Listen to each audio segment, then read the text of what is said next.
I didn't actually have it muted this time for a change. That's quite impressive, isn't it?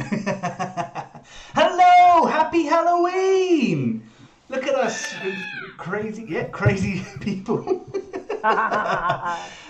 We are Some Other Heroes. My name is Chris. This is a D&D actual play podcast, and this is our Halloween special. I am joined by 5 lovely people who have agreed to play very spooky characters for your entertainment. I'm going to meet them in a minute. Before we do, just a couple of little tiny bits of housekeeping as always. Because it is a horror-themed story, we will be touching on some themes. It's mostly light and humorous, so we're not going to be going into huge detail, but there may be some small elements of blood, body horror, and maybe some small psychological or ghost horror as we go through. That being said, our intention is not to scare, our intention is to entertain, but just please make sure you're taking care of yourselves, and if anything is making you feel uncomfortable, please step away. We're not going to feel bad about that, and you shouldn't either. My players have been similarly instructed. They will let me know if I cross any lines that they have, and let me know if there's anything that they're not comfortable with. Always take care of yourselves, and remember, this is still a game, so you're here to entertain, and if you're not enjoying it, please don't feel you are obliged to stay. We'd like you to stay. We like having you. We would. Second piece, I would like to say, just before we get into it, I would like to thank my friend Costas for mine and Wayne's glorious masks today. Costas is a genius at papercraft who has a beautiful website, which Wayne will throw up in the chat any second now. Beyond that, pop past, have a look. Perfect for your last minute Halloween ideas if you haven't actually designed a costume at all and decide the day before you really ought to put something together. That's not what we did, I promise. No, absolutely. Some real thought went into this. We will probably demask a little bit later because it's hard to see what we're doing for anybody who's like hearing impaired or anything like that as well. So Robin was Morticia last night. Absolutely perfect. Wow. And she looked so good. Amazing. Right, with that, I'm going to introduce you to our players, starting with our guests. Pura, if you would like to introduce yourself and tell us who you are. Hi, I'm Pura. I am an illustrator on the internet space who does like cute D&D themed pinups and mystical cat wizards and that sort of thing. I like working in risograph, which is like a cool Japanese mixture between screen printing and photocopying kind of method, and I am very excited to be here. Amazing. I'm not going to get everybody to introduce their characters at the moment because you're going to meet them in the game stuff. Next, our friend Aaron. Hi, I'm Aaron. Mad excited to be here. Don't do anything as interesting, unfortunately. I'm very much just a normal wage person. I do my job, come home, and love playing games with people. Oh no, a terrible life. And we're really excited to have you with us as well. And the other 3, despite their wonderful makeup, you may recognize if you squint just right and the moons align. Charlie. That was perfectly volunteered. Wait, I have a sound effect for that. Oh, I think I froze Charlie. Charlie, if you'd like to introduce yourself first, please. I am Charlie. I use she, her pronouns. I am also an illustrator, and I used to do face painting in the before times, hence why I got very carried away today, and I did Aaron's as well. And Halloween is my favorite time of year. It is the coolest time of year. It is Halloween until January, and no one can tell me otherwise, and I'm really, really excited to be playing who I'm playing today. Awesome. We also have with us a small bobber. Charlie has made every effort to make sure that kids do not interrupt us, but if you hear barking, we apologise for that in advance. It's just out of our I'm control. sorry if this one here gets very excited. If someone knocks, even though I've put a little sign up with sweeties saying just take one, don't knock. I apologise if there's a sudden... It would be quite good for Halloween stream because her barks sound like screams. Yeah, just nobody will notice. I shouldn't have said anything. Next, our wonderful Theo Blue. Hello, I'm Theo. I use they, them pronouns, and I am an illustrator. And I'm also very excited. I love Halloween. It is the best season. It is very cool. Yes. And you look fantastic, by the way. I mean, Charlie, we mentioned, but you look amazing too. I love your ears. I know, but you could have at least put prosthetics on or something. I know. Well, this is the one day of the year I can just, be myself, not have to put makeup on and. It's very fair. Hide your ears. Yeah. And last but never least, my partner in crime, Wayne. Hi, I am Wayne. Wayne Fick. I can be found on the internet at WayneFick01. I'm an art director and a brand coach, and we're going to get spoopy. So happy Halloween, everyone, and thank you for joining us. So Wayne, actually, we're going to give a bit of a shout out for because he produced our introductory video for today's game, which we are going to play for you in a minute.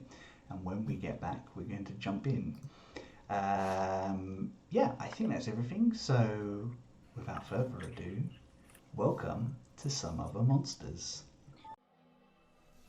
Welcome to Barovia, a land steeped in the mists of Ravenloft, cut off from the rest of its neighbors and the multiverse as a whole, with the exception of the occasional whim of fate, or the will of its dark master, come prisoner, Strahd von Zarovich. For centuries, or maybe millennia, this powerful vampire has spread a shadow of terror and darkness over these lands. His will absolute, his desires consuming the very life of what he rules. Yet, despite this, there are times of slim hope. Adventurers from other lands and worlds sometimes find themselves caught in the mists of Ravenloft and deposited in these dark lands. More often than not, these strangers find themselves at odds with Barovia's Dark Lord, and conflict between them and Strahd seems almost inevitable. Many of these would-be heroes fall at the hands of the Vampire Lord, but sometimes they manage to win through, and for a time, his presence and influence in Barovia is weakened. But the domains of Ravenloft are eternal, and those trapped as its lords are not so easily left to rest. Strahd always returns from the dead, and the cycle starts again. The land once again falls under his control. However, while their Dark Lord is in his slumber of recovery, Strahd's most powerful and cunning lieutenants maintain watch, doing all they can to prepare Barovia for his inevitable return. Even in times of peace, tales of these fearsome monsters and their cruelty chill the bones of the people of Barovia. This is not such a story. Our story turns to a much more eclectic group of Strahd's minions. These mismatched beings may not be the most fearsome of the castle's forces, but they too have roles to play in preparing for the Master's return. Welcome to Some Other Monsters.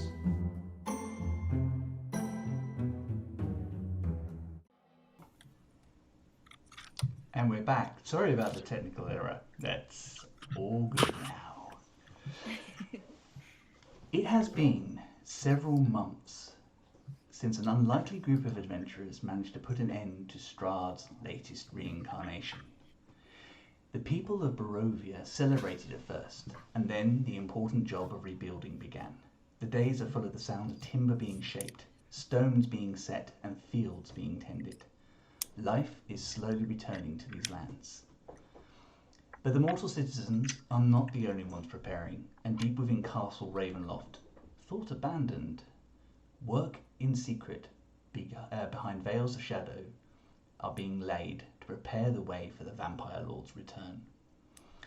While mortals slumber, the servants of Strahd and his devoted allies work, the castle renovated, rituals prepared, and their numbers quietly swelling. But now, they must be patient. Our eyes turn inside the castle this evening as an imposing figure dressed in the richest of robes stalks through its corridors, casting an appraising eye over every detail, making a mental list of things that need to be overseen. This is Strahd's seneschal, Radin,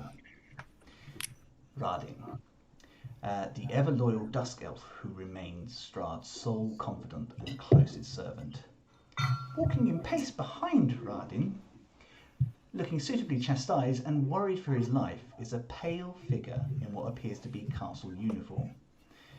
Aaron, can you please tell us who you're playing and what they look like? Oh boy. I am a elf. I have the ears, but I have a mask in place that is very similar to, as you'd imagine, the emotion masks from old plays and the like. Very deadpan eyes, but this one is very much a sad face at the minute. You can see very, very neat but close cropped hair. Just as pristine as possible in my uniform as can be. Holding myself with some pride. Pretty sure I'm the closest confidant. I am, after all, Gus Tatory, his personal taste tester. To be clear, Master Tatory, Rahadin concludes, your recent failings have left you bereft of a clear position within the staff hierarchy. You remain purely because the pleading of a handful of other loyal servants who, for reason beyond my understanding, believe you are worth another chance. Fail our Lord and Master again, and I will not be so lenient. Are we clear? I just wanted to say again, I should never. I mean, I obviously would be to blame, but it's not my fault. Aaron, if you'd like to tell us now what role you had in in the last event that helped to Strahd being defeated. It was a rather solemn affair, as I had taken a personal sick day so that I could finish working on my handcrafted mask of Strahd's face that I was creating, as we are best friends. And I feel solely to blame for the fact that I wasn't there at the time he needed me most. And why did the personal sick day occur? Was it something you ate? It was, well, I mean, I pulled a sickie. I needed more time to finish this mask, and I felt so pressured. And I thought no one would know. One day, just one day, what could possibly have gone wrong? You and Rahadin round the corner into one of the antechambers near the main hall. I have a series of tasks that need to be completed, and you are going to gather the people that need to be done. He clicks his finger, and a small glowing green flame skull hovers next to him. This is Edrimon. Edrimon will help you locate the people who need it, and then you will gather them in this hallway, and I will explain what you are all going to do to make up for this terrible mess that you have made. Do I make myself clear? It's as clear as can be. Would be nothing else I'd want more than to be able to assist and help. And he holds up his hand. Your first task is to track down the shifter, Paprika. Off the two of you go. Of course. Yes. The flame skull kind of hovers next to you and kind of waits until Harajin is out of the rest shot and goes, "Oh boy, we're both in trouble, aren't we?"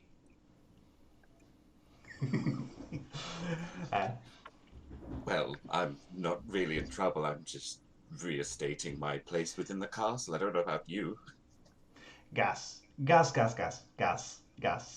Don't lie to a dead person. It's just not. It's just gauche, frankly. It's just gauche. Come on, let's go and find this friend of yours. I'm fine. The two of you hover down to towards the kitchens. The smell of cooking food. I wouldn't call it good cooking food, but cooking food comes to your nostrils as you approach. There is a clattering inside, and you open the door to see two figures busy at work. One much taller than the other, and the other short and look like they are meshed up from the parts of other people and animals. You know this to be the mongrel folk who runs the kitchen, and his assistant, Paprika. Paprika, if you would like to describe your character, please. So Paprika is like quite tall and lanky. He's got like a short brown scraggly hair that's been tied up hastily into a bun that's kind of falling out. There's like a white streak in his hair. He has a really unkempt beard and is like quite hairy in general, like really big eyebrows, quite a big nose as well, pointed ears, and if you're very, very perceptive, you can see that he's got sharp teeth as well. He's dressed in chef whites and is kind of like holding his hands to himself and is looking very anxious and upset and just not sure what he's doing with himself. Excellent. Gus, you see the person you're looking for right in front of you.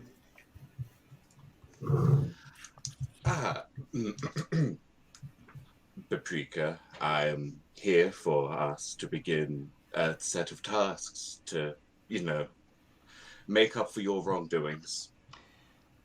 How did Paprika add to Strahd's last defeat?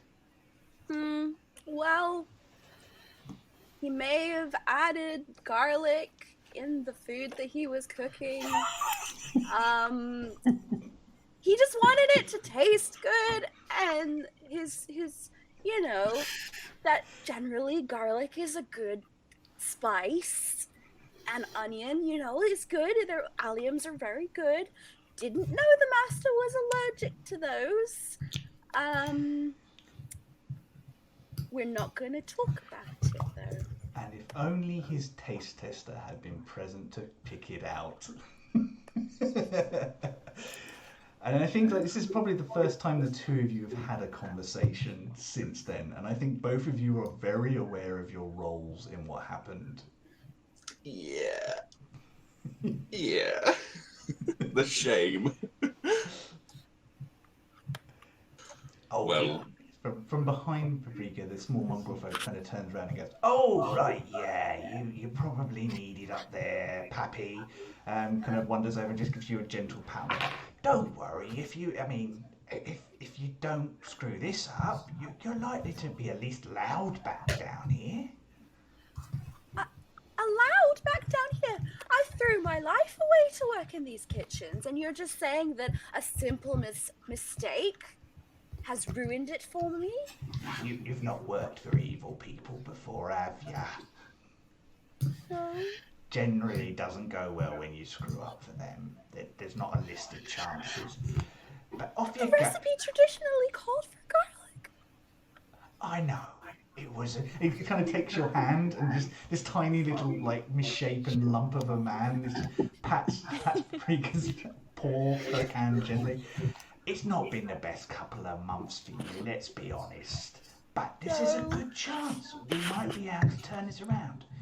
I'll take over here. You go and get these tasks done for his nibs. And we'll have you back in the kitchen before you know it. The croissants are almost done. They'll need to be taken out soon. I'll see right to it. Okay. Okay.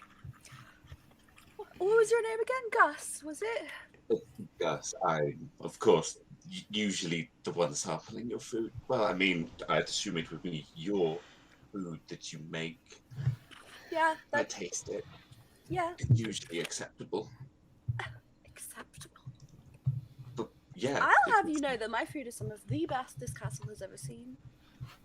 Yes, but acceptable as in I literally have the job of acceptable or unacceptable. That's fair. You do notice the green flame scroll floating just behind Gus's shoulder, which says, "Right, well, we've solved that little problem. Yeah, next, I believe a good friend of yours, Paprika, we need to find Casimir. Oh. I believe... Do we really? I believe they were dusting some paintings in the main atrium." That does sound like them. And he bobs off with the two of you in tow.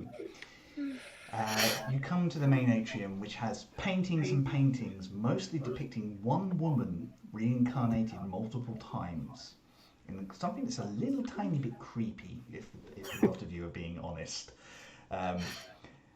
There is a definite, from our perspective, from a modern perspective, a definite stalker vibe here. This one poor woman reborn over and over again and just picked up and painted in different poses and things like that. And in the middle of it, we find... That's a red flag. Yeah, we find Casimir. And Theo, if you would like to describe Casimir for us. Well, hello. I caught you looking. And why wouldn't you? My name is Casimir, but you can call me Kaz. And I'm a powerful sorcerer, and as powerful as I am beautiful, which is extremely, was beautiful. So you see before you, he's sort of about 6 foot, slime-covered creature, a plasmoid. And he used to be a very, very handsome tiefling who has now been he's now been cursed and is stuck in this awful, oozy, slimy body, sort of humanoid looking.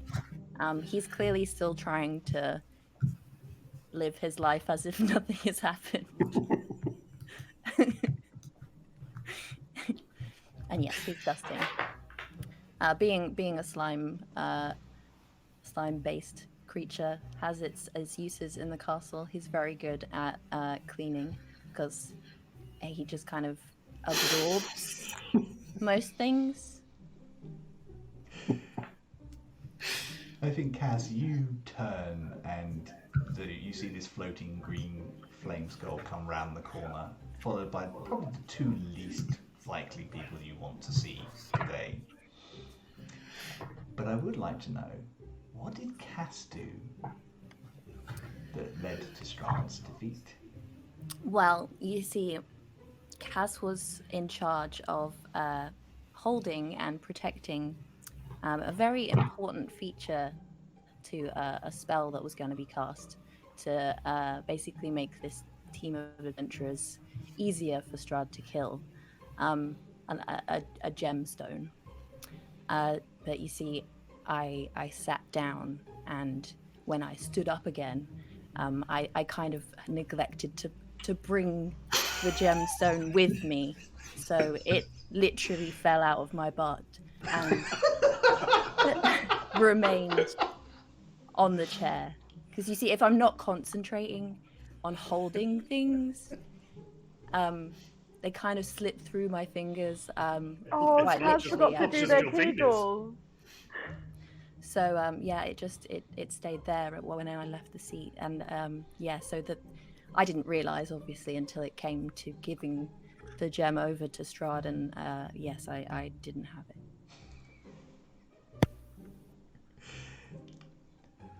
The three of you are standing awkwardly in the atrium before these wonderful paintings. Slightly covered in slime. I mean, act like a bit of a varnish, surely. So it's, Yeah. yeah. Glistening. Glistening atrium. No, no dust inside. Just a nice thick Just layer a sheen. of slime. Cass? Oh, hello. Hello, Casimir? Yeah, you can call me Kaz, I suppose. No. This is the one we seek then.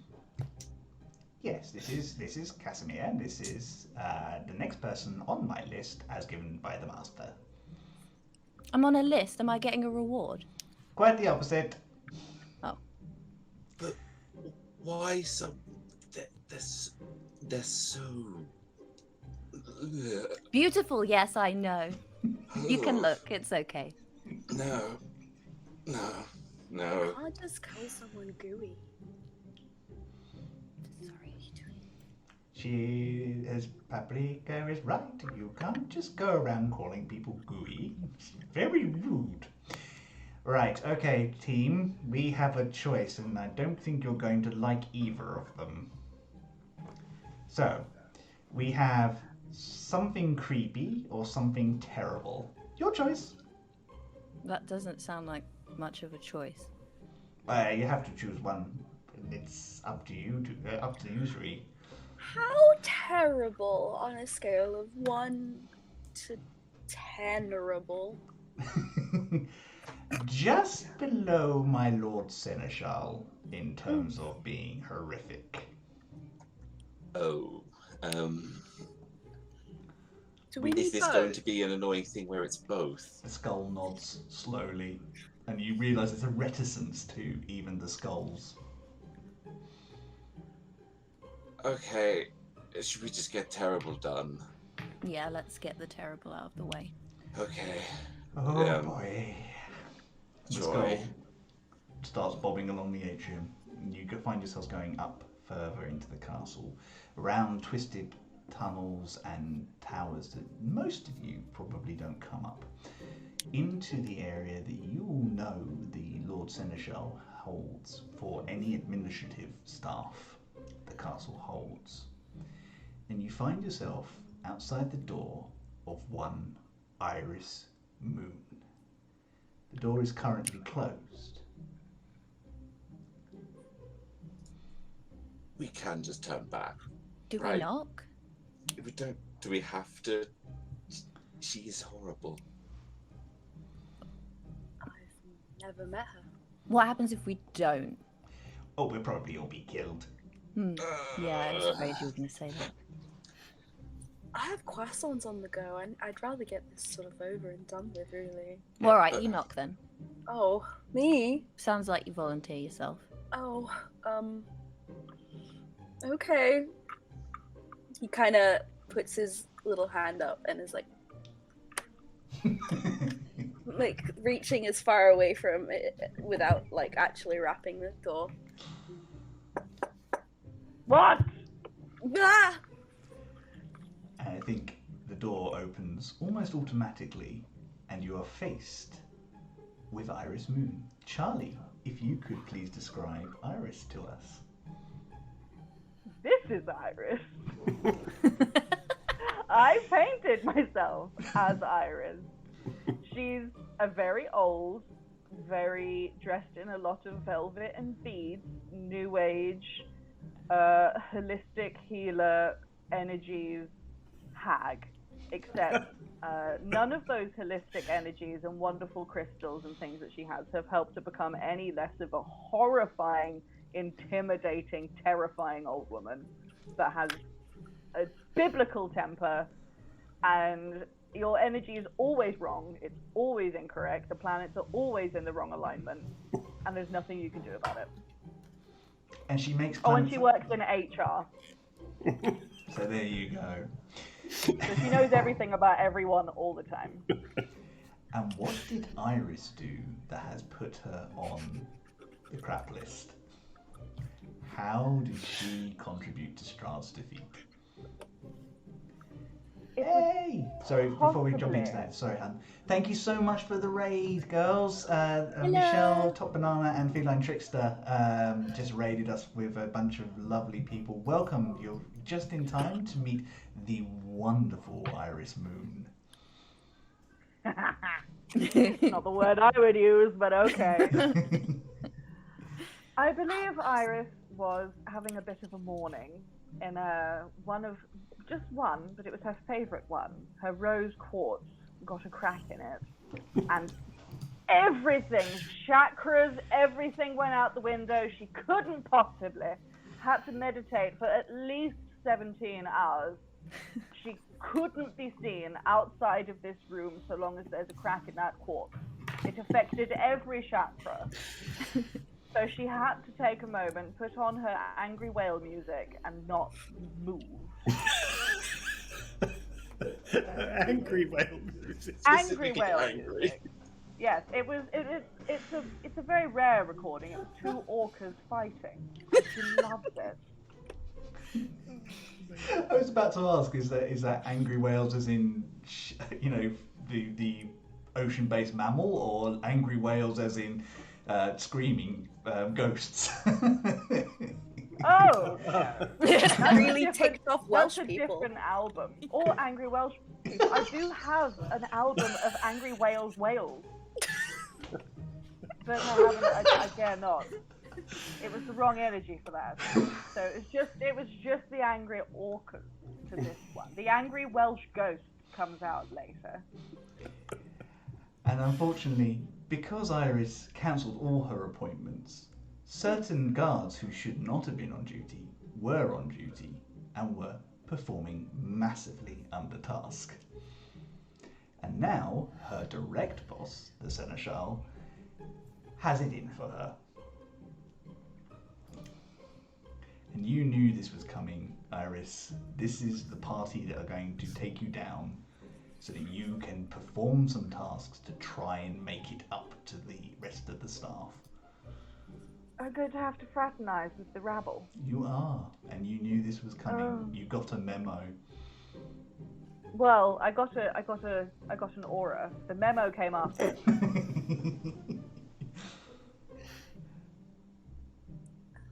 Iris? Yes.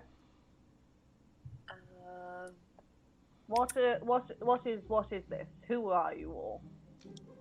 I know you, Skull. The rest of you, what are you doing in my office? You're letting all this I thought you knew stage out. everything. I thought you knew who everyone was.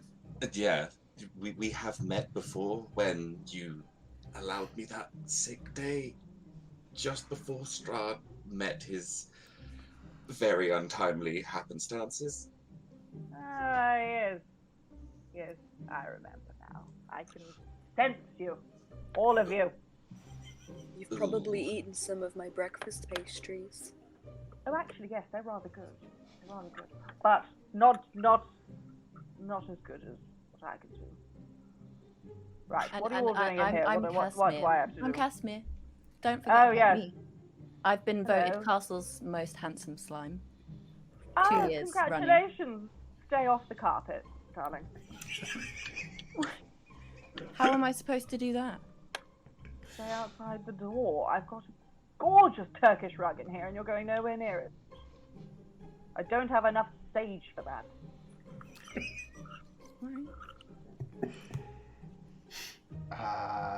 So, says Eddie, trying to get things back under control. The four of you have one more party member to collect, and then you can start beginning on the jobs that you need to do. So this is the horrible choice if this was terrible. And I do very much just point at Iris. It's like this. What are you doing? I think everybody else just takes a step back from you at this point. Why?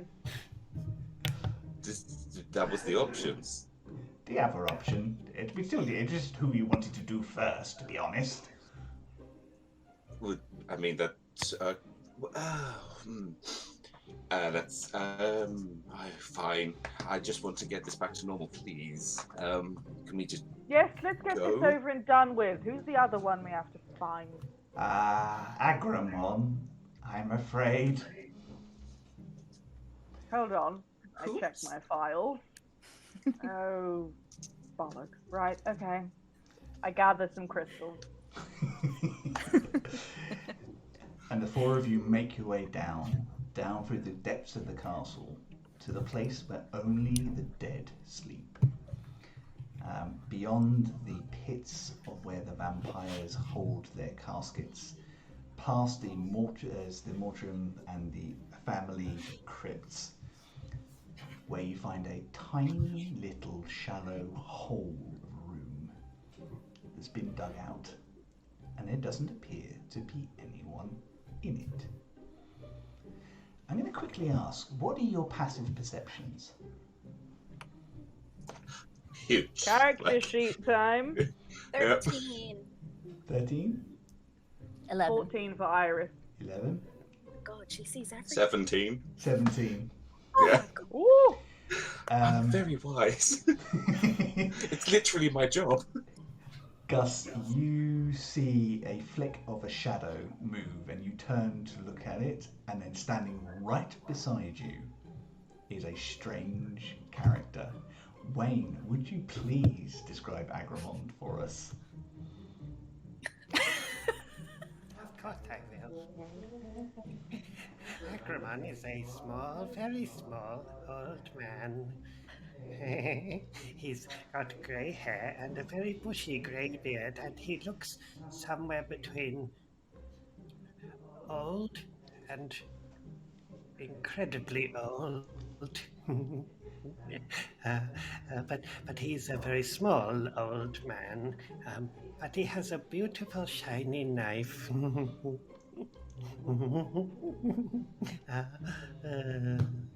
Hi. Hello. Hello. Agramon. Oh, this is... You, I remember you. You work in the tower. You're, wait, Rose? No. Lily? No. Daisy? No. Wait, who are you? Iris. Ah, of course. Who? Why are we here with this tiny, tiny, hairy old man? And this, Well, who is the tiny hairy young man?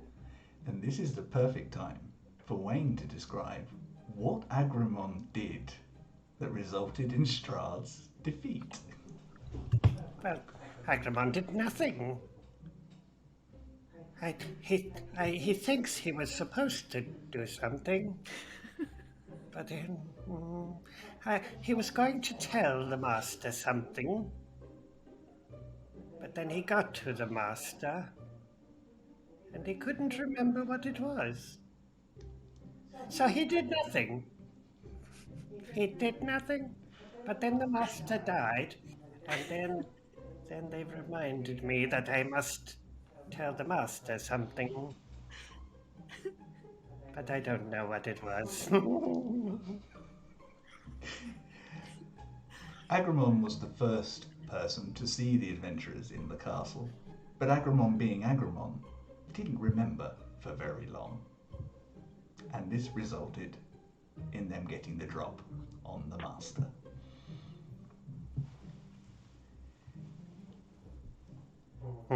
Oops. So I feel like the four of you and Agramon are standing around slightly awkwardly as this little old man has just appeared out of nowhere holding a knife very close to Gus. What are you all here for? These are the master's crypts down here. We've been told to come here for you. Is it another reward? That's why I'm here, you know. It's a reward. I get to be here in the master's important crypt and look after the empty coffins. Yes. I think it's a reward. Yeah, Or perhaps it was a punishment. I don't remember. Do we have to take him with us? Instructions it are have to very lead? clear on this one. All 5 of you and me. Are we We have going some somewhere? sort of crate for it. God, What? we're all gonna die, aren't we? I don't. No. No. Where are we going? I know. I remember you. You're the one who does the food things. You taste them, don't you? Is it goose? Goose. You're a goose. No. I'll accept Goose. Yes, Goose. I Yes. am he, Strahd's Wait, bestie, are you goose or are you he? Gus. Who's Gus? Me. Oh. Oh, hello. I'm Agramon. And I just Oh. Okay. Well, shall we go? Where are we going? I This don't is why I know. don't leave the kitchen. Oh, I've seen you in the kitchen. Oh, how? Oh, when I go up to get my morning gruel. Hmm. Yes, it's very nice in the kitchen. Warm, lots of sharp things. Is that one of ours? Right. No, it's not. I've been missing the paring knife actually. Now that I know. No, it's mine. I've had it for a very long time. Iris definitely has a little flip notebook, and she immediately makes a note to find a way to keep him out of the kitchen. Iris, as you're doing that, almost imperceptibly, Agramon appears at your shoulder where you're writing and goes, "What are you writing?" Oh, good. I definitely am not a fan of that. What? What are Just you? What appearing. are you doing? Oh. Get back in your hole. But I was over there and I came over here. Yes, keep him away. That- Like, stay that side. Thank you. Yes. Well, the best way to keep him away from the rest of you is to keep him busy. So shall we get on with it and go and see what the master wants? Ugh. Yeah. Yeah. I would like to. Yes. Could we? Because maybe- frankly, I'm a floating skull and I'm creeped out right now. Very Okay. uncomfortable. Bye, everybody. Oh no, you're coming with No, us. no, you're coming with us. What? You have to come with us. That's why we're Has anyone here. got a bit Oh, of it's an rope? outing. Yay. Oh, the last time we did a team building exercise, I think Iris was a young girl. Was. What? Oh, look, the task we need to get to. It's over that way, and I Yeah, start let's walking just- back where we yeah. came from. Let's Oh, just where? go. Let's Where have is that conversation. And Let's then just- I think with that, the 5 of you bickering amongst yourselves, make your way to the main hallway, where you find a very different looking seneschal. He has taken off his large, heavy robes that he wears normally, and is wearing something much lighter, almost colourful, in fact, for him, patterned in several places. Behind him stands a couple of servants, some of whom you recognise as other staff directly working for him, and a huge pile of luggage.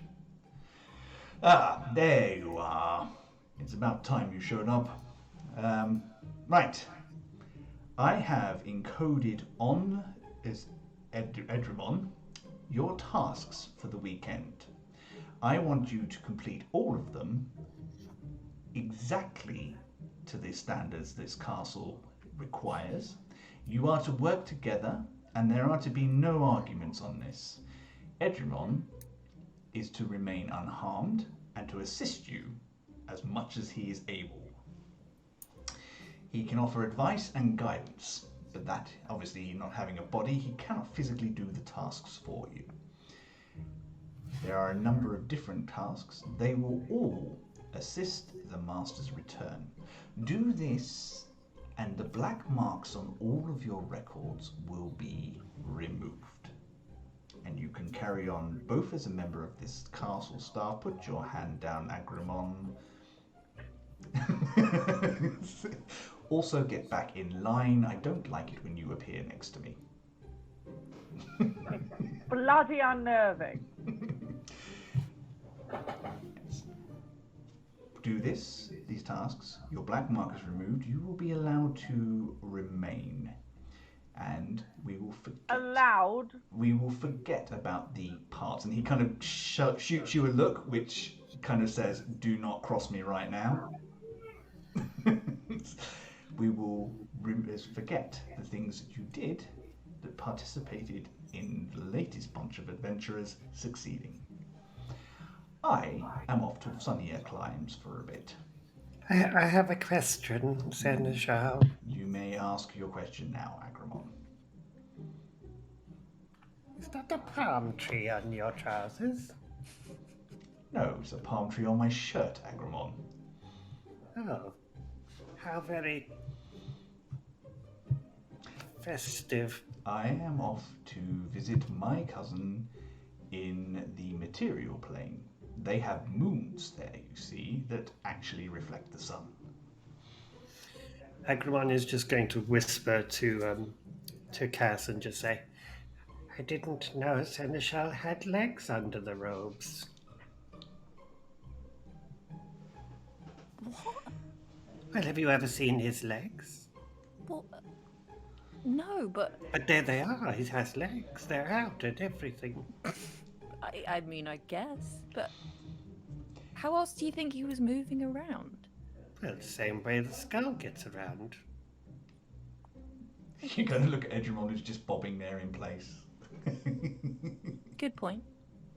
Thank you. Are there any other questions that are not about my attire? I do have. I'll start with the first one, which might be most helpful. What are we doing? Once you are ready, Edgemon will start you on your first task. They are all encoded into them. You simply need to ask them once you are ready to start. Edgemon goes, How long are these going to take? As long as they need to, but I expect them all to be completed. Second question. You said Edgemon's not allowed to be injured, damaged. That implies perhaps that we would be injured, damaged, but I don't want that. Well, you better be very good at what you do then, hadn't you? I am. Yes, Paprika. Does this mean I won't have time to get the croissants out of the oven? I suggest you worry less about your baked goods and more about how tanned your hide might end up if you don't succeed here. Oh, no, I do not tan well. Made into a... Oh, good. Right. Well, if there are no further questions, I'm quite bored of this whole thing, and I'm going to go and have my weekend away. I will wish you luck. And if not, perhaps you should start running. And with that, there's a kind of... and he and his staff just literally vanish. Bye. He can't hear you. He's gone. Oh. I wouldn't be so sure, says Eddie, kind of floating. Wow, and I thought I was creepy. No, you definitely win the creepy award. You're I'm glad that you're at least aware of it. I win an award. Yeah. There's a difference between creepy and absolutely terrifying, frankly. What is it? Anyway, right. So one of you needs to directly ask me, and I can give you the mission at hand.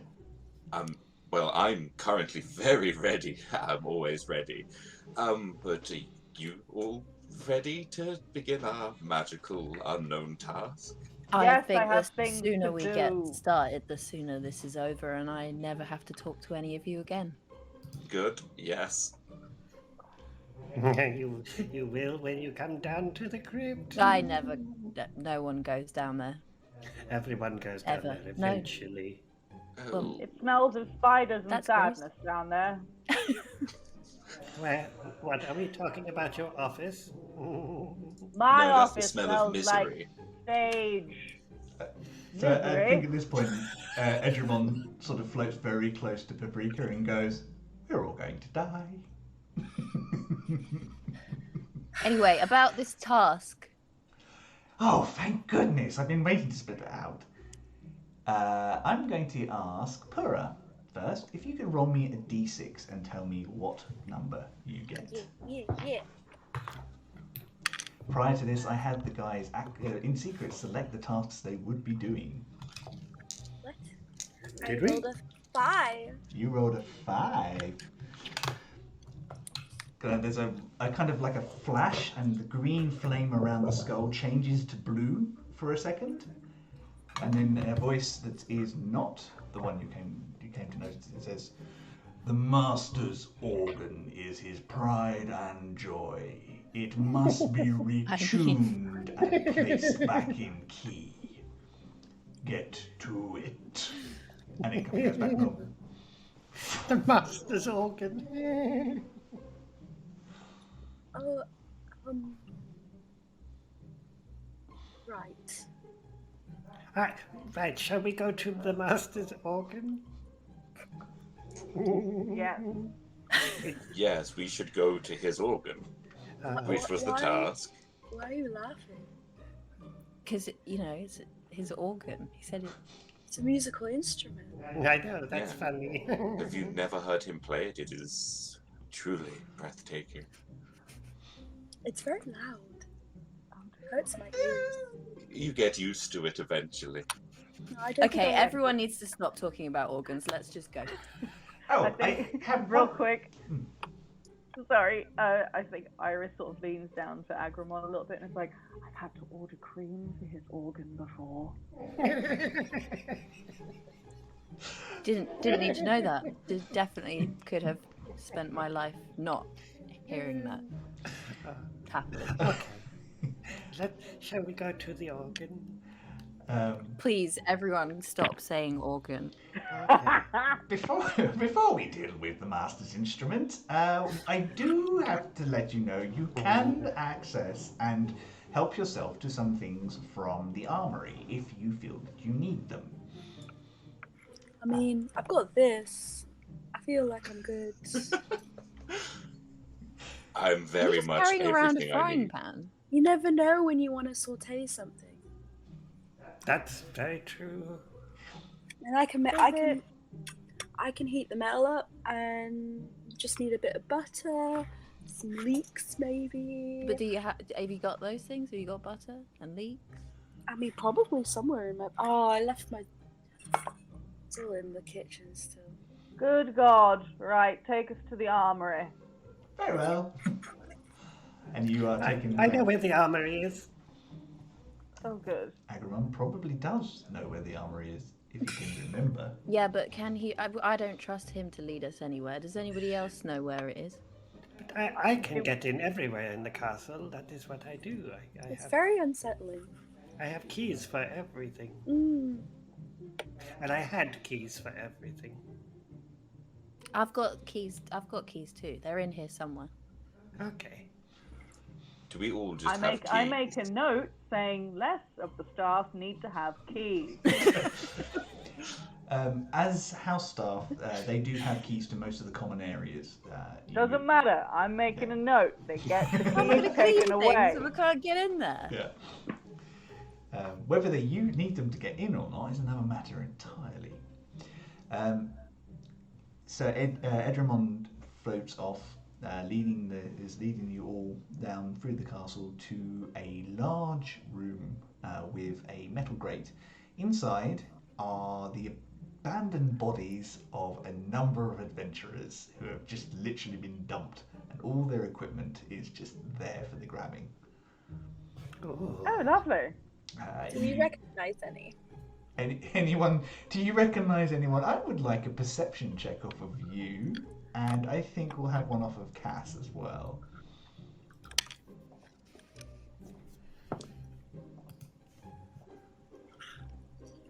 It's a 19. 19, nice. 12 for me. Yeah, I think the two of you spot your old party, Ooh. or what's left of them. There, it has been Oh. some time. This is awkward. Why this is is this all your awkward? fault. No, it's not. Why would you say that? Because do you know them? Yeah, they're the reason I'm in this stupid body in this stupid castle. What these ones with no limbs and this one with a spine on the other side of the roof? Yeah, That's wonderful. Hilarious. That's wonderful. Glad somebody finds it funny. I don't find glorious. it funny. Yeah, all right. I find it quite funny. It is quite funny there. Oh, it is. Look at the face. Oh, that's awkward. As a dismembered body part, I find it quite comforting. Oh, yes, you would. Yeah. Would your corpse be here then as well, or? But no, I'm no common adventurer. Well, no, but I used to have Iris's job. Yes, then you got demoted. What a shame. I got fired. Okay. I think Iris starts just walking over the bodies, trying to find something interesting. So you guys can help yourself to any basic equipment you need to, any sort of armor or weapons that you feel need to. There's probably something there for it. There is no mystical equipment that has all been stripped and taken away. Edramon, Yes, why do we need weapons? because you live in Barovia. That is a good point. That is a good point. We live in the castle. And that makes you safe because... At that point, I'm just going to kick one of the corpses and look at Paprika.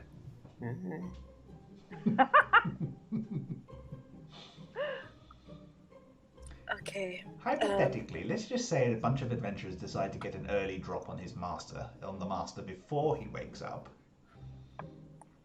Why would they attack us? I'm a chef. You're a monstrous chef. I mean, That's I'm a little not personal. having the best of days, weeks, months, really, but monstrous is kind of a little close to home, don't you think? Yes, you should report her to HR. She is HR. Oh. Never mind. So make a quick note on your sheets of any equipment that you would like to get to. I'm gonna get a mace. Anybody who needs leather armor, for example, or chainmail or anything like that, you can add it to your character sheet now. So you spend some time looting the bodies, quite literally, and putting on your new equipment. And then Edramon leads you back up into the castle to the Count's private floor, where he entertains. This place is beautiful. It's elegantly decorated in a very Gothic style, but not just on the edge of too much. Gargoyles look at you from above the parapets, and some of them just sort of nudge each other and snigger as you pass. And you are led to a very large, ornate room with a huge organ at the end of it, with keyboard and a staff and a seat for Strahd to sit on, and several pulpits of simple chairs for people to sit and listen to performances. You can immediately see some of the problem with the organ itself. There are small pieces of equipment lodged in it. It looks like the last bunch of adventurers who came through definitely did a number on this. There is still an axe embedded in one of the metal tubes. Several of the keys have been smashed. Yeah, it's a bit of a mess. Looks fine to me. No. I've never seen his organ so unkempt before. It's just, Have you seen his organ many times? Yes. We are very close personal friends. I'm not close enough to miss my bad cooking, apparently. I one day off a year. By year, I mean ever. But yes. Look, the organ. Just look at the organ. We won't talk about that right now. I still can't believe I didn't know he was allergic to garlic. He's a vampire, you God, idiot. is that what happened? Oh boy. Really? I was following a classic recipe for classic French cuisine. French. God no. French. Yes. I mean, he quite likes the taste of the French, but Yes, the French. The food is a little problematic. It was a blood pudding recipe. It called for many a thing, including garlic, and I thought boy. it would be. Look, I haven't played a lot of organs in my time, but I have a certain amount of experience with other instruments, so maybe I can. Like, I know there's not meant to be an axe in the keys. But yeah, I think anyone knows that. No. According to the schematics, no, the axe is a foreign body here. You have the schematics. I have We don't all need the schematics paperwork. to know that there's not supposed to be an axe in there. This means you have drawings of our benevolent Dark Lord's organ. Yes, extensive. I think it's Were at they this point, elicited? Edgermon is actually just banging his head against one of the pillars. Just like, please What's that stop bloody noise? saying it that way. Stop it, you're going to damage something else. There's nothing wrong with calling an organ. That is what it is. It is an organ, specifically his I'm organ. pretty sure that in the old records there are some etchings of his organ. Yes, perhaps extensive. Perhaps Yes, it was we a... have etchings for every temperature, Some every, brass every rubbings. climate. no. I think maybe it was. Maybe you're right. It was a rubbing of his organ. Yeah, Oh, I was right. present for one of them. It was a truly marvelous day. Can we just remove some of these Please, offending can we items, get please? to work? Because this is only the first task. I don't want to be stuck with you people forever. Oh, I was becoming quite fond of you. Sorry, Cass. So you guys make your way up to the organ and give it a look over. I would like an investigation check off of everybody, please.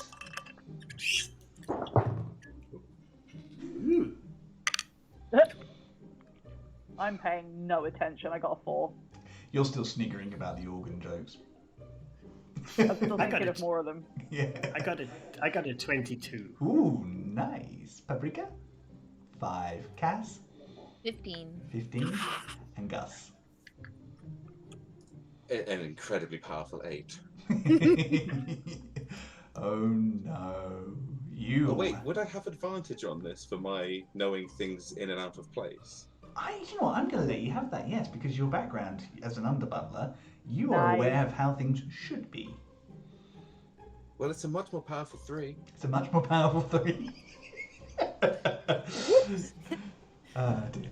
So, Agramon, you are the only person who really works out where things are supposed to be. And it suddenly occurs to you, some of this damage is very high up. So either they had a very, very tall adventurer, or someone has been attacking things with a mace about 10 foot up in the air. I'm just going to start walking around, sort of sizing people up and measuring them. What are you doing, little man? No, you're too small. Never mind. Don't It's touch generally me. not something that's said to me a lot.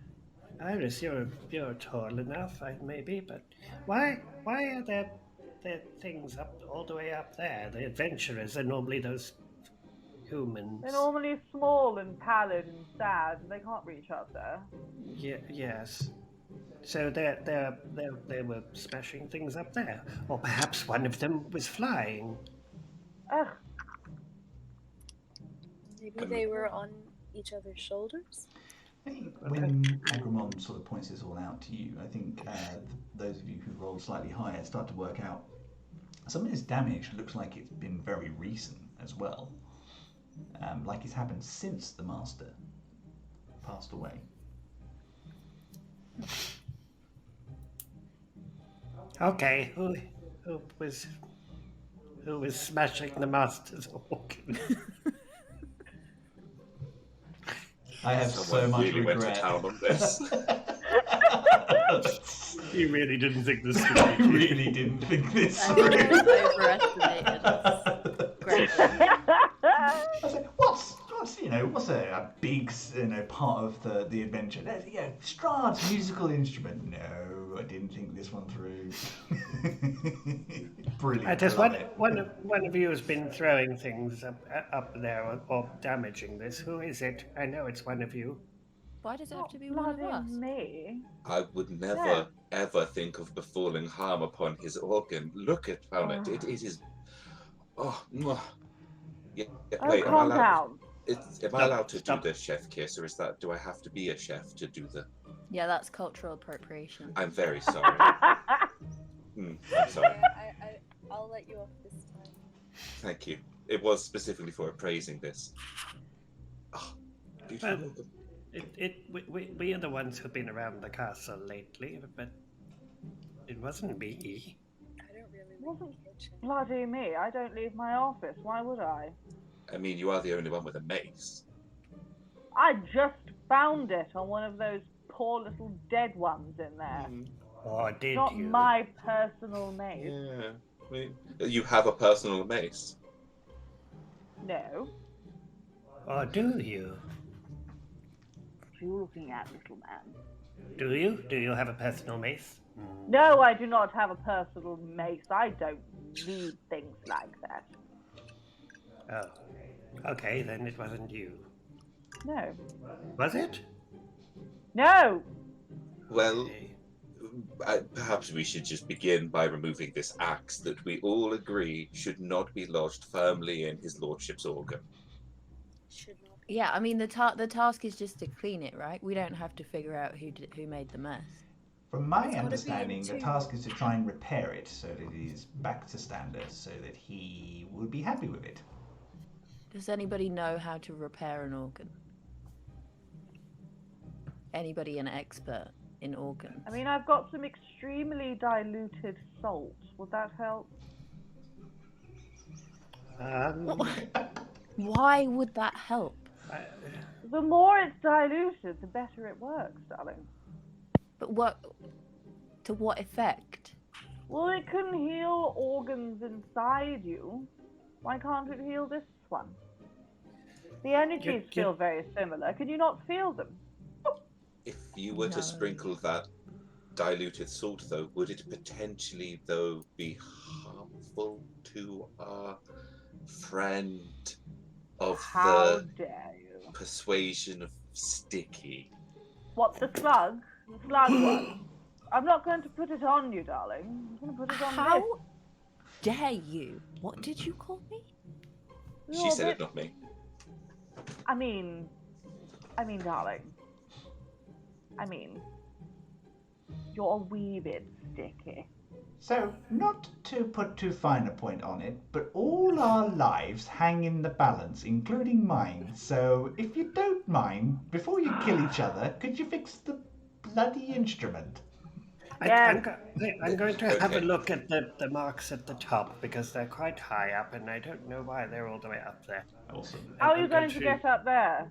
I'm going to very slowly walk over to the organ and then I am going to alarmingly fast climb up the organ. I will Oh, good God.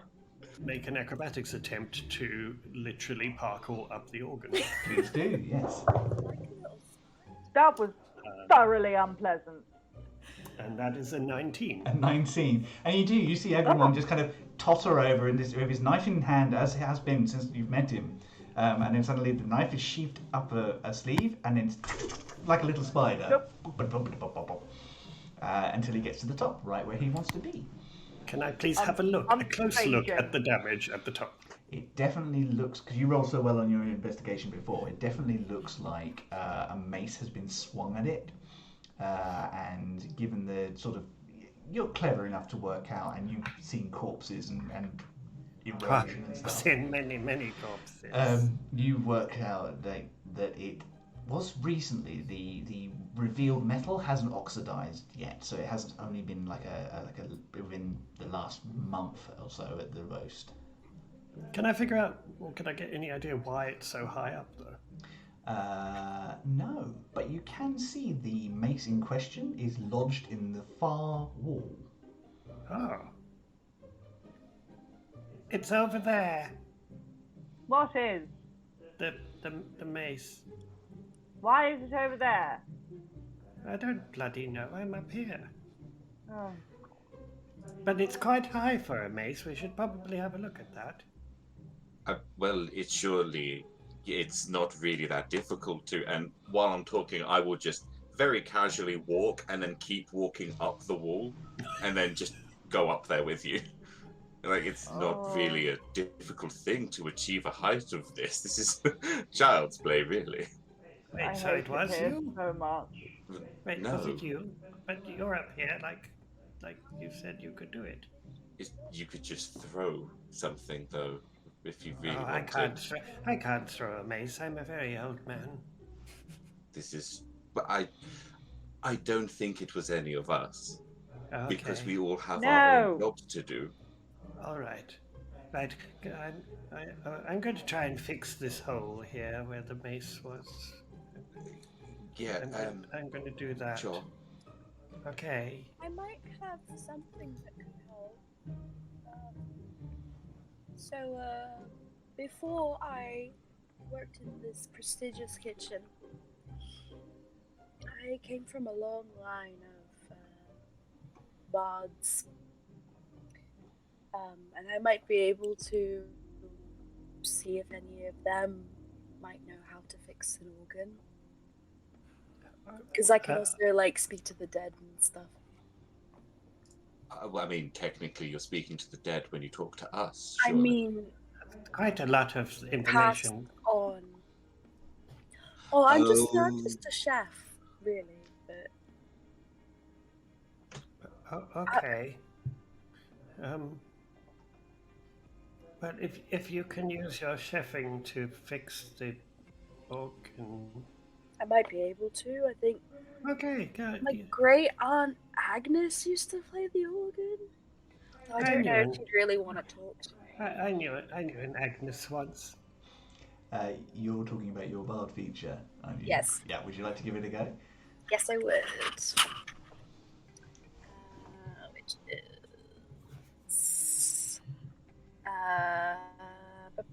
Tales from Beyond. One action to target one creature. You so. So let me roll down to my tails. Cool. So you watch as Paprika kind of just goes into themselves a bit and seems to start muttering to themselves.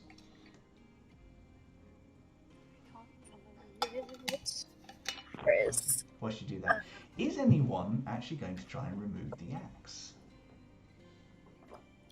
I'm not touching it. Well, I'm up at the top, so I'm not going to. I'm also One up of at the you. You. Well, I could give it a go, but I'm not very strong. Okay. Make an athletics check for me.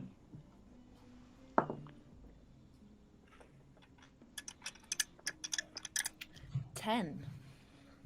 10. That is actually enough. It's not lodged in very heavily. You kind of pull it forward.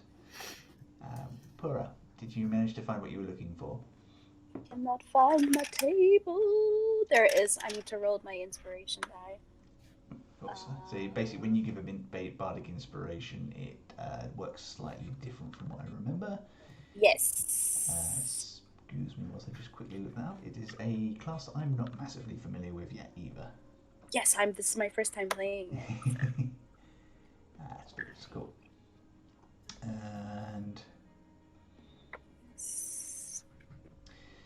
you can use an action to choose one creature you see within 30 feet of you. This can be you, the target of the Tails effect. Once you do so, you can't bestow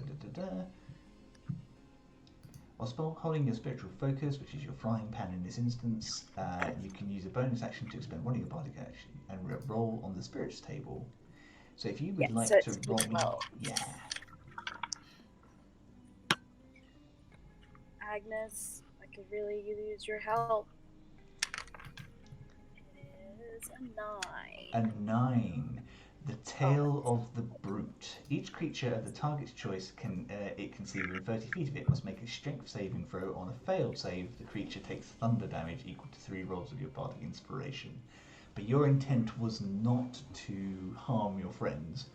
However, your That's why I'm not in the business anymore. No, great Uncle Biff shows up and kind of like looms over you and goes, "Oh, are they picking on you, Pat? Do you want me to, you know, I'll do it. You know I will. No. I love you." I was trying to get Agnes. Oh, I mean, you know what she's like. You don't remember anything about how to repair organs, do you? Oh yeah. Hammers, lots of hammers, I think, or just baffing it back into space. Or if you've got one of them clerics that can do that old mending thing, sometimes that's quicker. I used to be able to do mending, but I swapped it out for heat metal. Oh, we'll talk about that another time, right? But if you need me to do that, you just call me, right? And he just disappears again. We won't use up your use for this particular one because obviously it didn't quite. No, I think it's funnier if it is. What I will ask is for Cass to make a dexterity saving throw for me.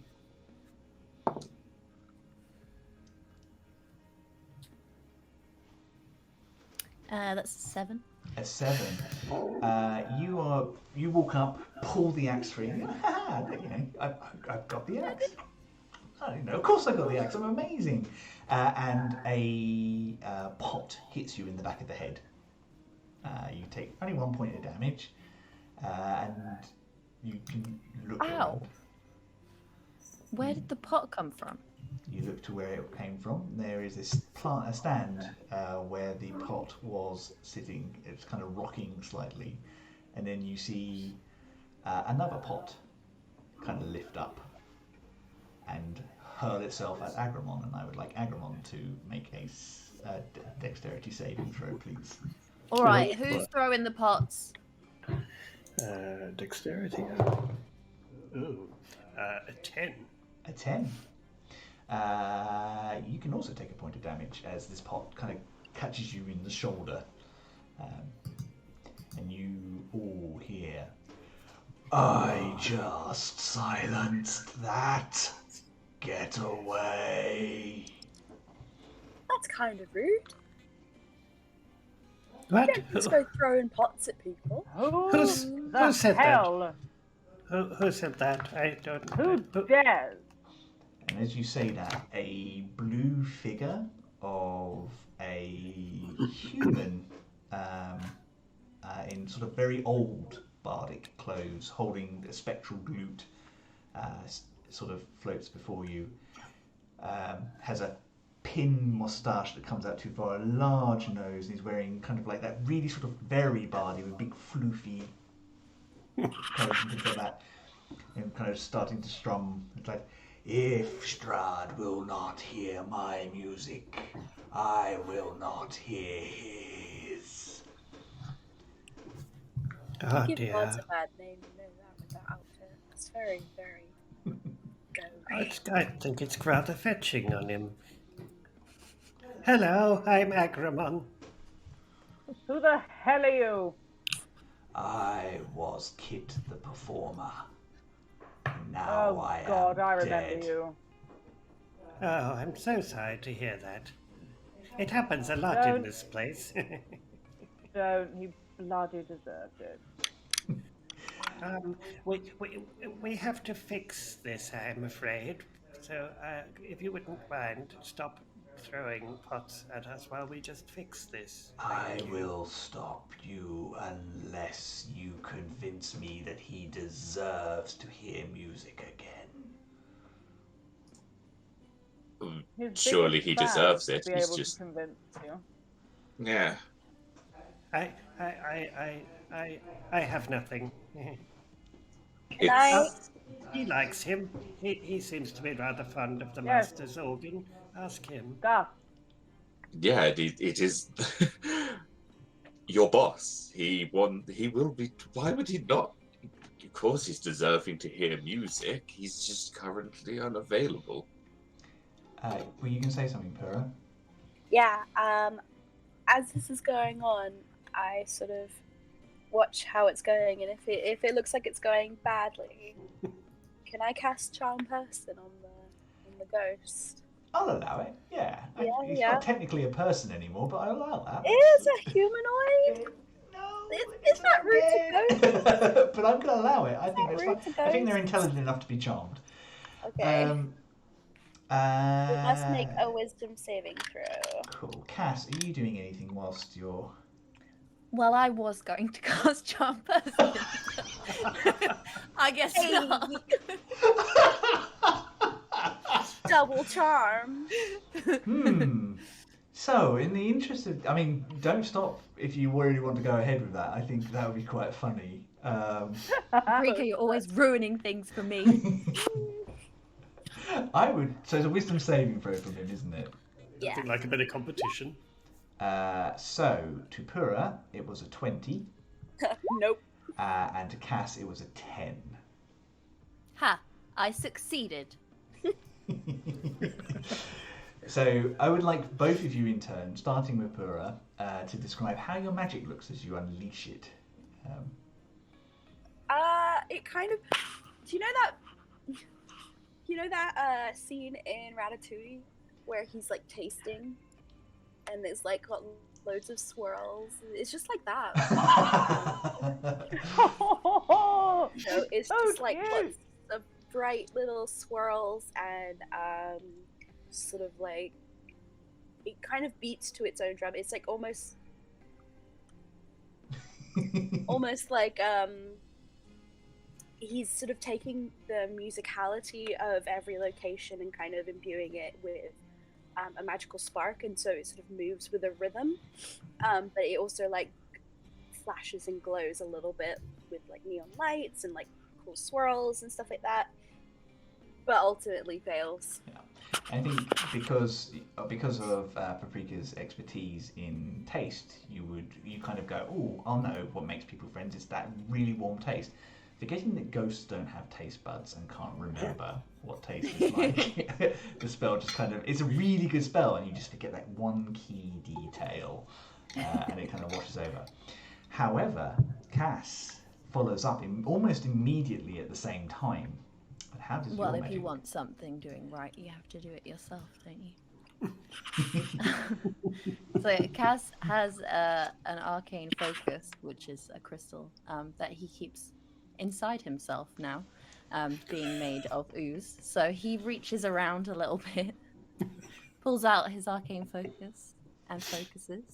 And when he in his previous form as a tiefling, his magic comes from his draconic bloodline. So he's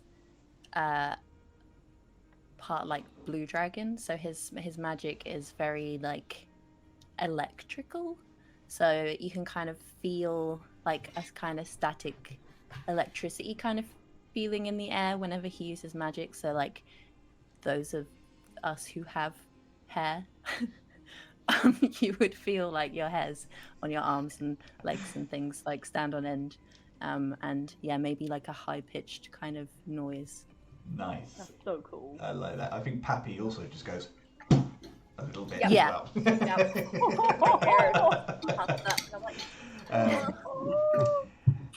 Yeah, and you unleash a spell, and there's suddenly the demeanor of this bardic ghost sort of stops, and they kind of stop and they look and you go, oh, and the tone of them drops. Oh, you really are the most charming thing I've seen in this castle for decades. I know, people often do say that. May I play you some music? We can forget this Of whole course. business if you wish.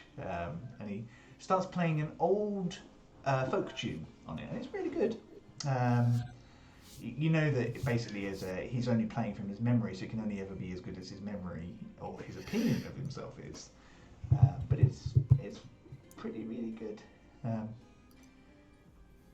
And he is completely distracted, and you notice all the things that he has picked up with his powers just kind of drift to the floor a little bit.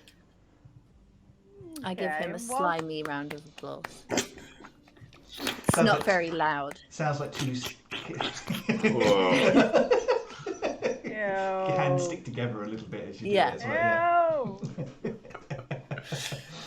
While the spectral bard is preoccupied, can I please take out my hammer from my adventuring gear that I carry with me and try and do a little repair on the top pipes? Certainly can. I think, because you're not proficient in repair kits or any sort of repair kit or anything, are you? No, I don't think you are. No. But I think if you do me a dexterity check. Just straight dex or sleight of hand? No, unless you're trying to do it quietly. Well, I am trying to do it quietly so that it doesn't... I mean, it's a hammer. It's not going to be that quiet, Yeah. but I'm trying not to alert him. Hammer, to it. yeah. Okay, yeah, a sleight of hand, I'll allow that. 18. 18, yeah. I think the rest of you, he's very engaged with Cass at this point, and he's into his music, and you're kind of picking up the rhythm, and you're like... tap, tap, tap, tap, tap, tap, tap, tap. It's not the fastest repair you can do, but you manage to push some of the plate back into place. Good. Can Iris, whilst he's doing that, just do a really deep sigh and roll her eyes and wave a mending spell over a lot of it? Yeah, I mean, it takes 10 minutes to do a Because mending she's spell. had that the whole time. But she's like, oh, can't be arsed. Can you sort it? Oh, they're being useless. Right, I'll do it. So how this goes down is this was potentially a very dangerous situation with a very powerful ghost. But whilst Paprika and Cass keep him occupied, the rest of you are able to actually extract some repairs. Agramon slowly, like a little tiny jeweler, and our wonderful Iris much quicker by just kind of waving her hands as the key's going to set in place again, and just almost like she's about to offer them their P45, and they just like snap. Come to my office. Whilst everyone is doing this, Gus, what are you up to? Well, I was going to do a bit of woodworking and repair part of the base, but hey, it's magically being fixed. I can just supervise from up here. It's fine. It's all good. It's cool. I was also very ready to just start punching ghosts, so... I'm just going to Gus's. Agramon's just going to say, Gary, Graham, Goose, Gus. That's it, Gus. Yes. I fixed it now. I'm going to climb down. Would you like a hand? I would. I'm not so good at the getting down part. Well, sure. I'll just like offer like my arm a bit and be like, oh god. Okay. Yeah, just hold on. Oops. Okay. Oh no, I'm fine. I'm fine. I'll just walk down, assisting you. Okay. Thank you. Wow, you're a little disconcerting when you're at that angle. But anyway, okay. Well, any angle really, but yeah, this is more helpful. Thank you. Now, I believe this would be the appropriate time for me to suggest that you finish the job by polishing the master's organ. I would like nothing I'm more. leaving. I just whip out a couple of like handkerchiefs that I obviously have, and just give it a dust over.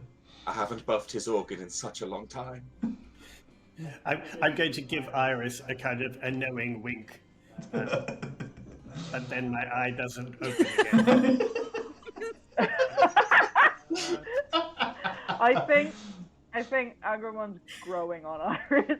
She's like, you're a fun little feral bastard, aren't you? I mean, so are certain types of moss, but... Hey, it's Yes. organic. Cass, I am, I think. Cass and Pappy, how do the two of you keep this ghost entertained and distracted? I think I just would be aggressively complimenting him. Oh, and I think Oh, it's wonderful. Do play on. I've never heard anything so beautiful. Aggressively complimenting him. it works really well, and he totally starts to kind of feel very, very complete, and in a way that he hasn't. Are you helping at all in any way? Yeah, I'll dig around in my chef whites and pull out a flute that I still have and be like, would you like some accompaniment? Oh, darling, I only play alone, but it's very much appreciated. Okay. You're beginning to understand why Strahd had this guy offed. Yeah. I told you he deserved it. Stand there and be like, kind of like old times, isn't it, Cass? Except that I'm now a slime. Yeah, except that you're now a slime. And I'm a bit hairier. Oh, man. Oh, that's so cute. I would like the two of you to make me just a general persuasion check. And Cass, you can definitely do this with advantage. Oh, good. I'm good at persuasion too. Sadly tonight. Oh no! You're also one of our charisma monsters. 22. 22? I mean, yes, I have a +8 to persuasion, but I also rolled a 4. 4. That's not worse. See, 12 is 12. You know, it's up there. It's double digits. That's somewhere. And a 22 was that from Cass. Excellent. So what happens is quite magical. This bard, unleashed from his being captive within the organ where Strahd had him, decided to get his revenge for being treated so badly by the Lord, despite the fact the Lord had him off because he was an arrogant, presumptuous man. Finally gets the performance that he thinks he needs, and is able to finally fulfill the one thing he had holding him back.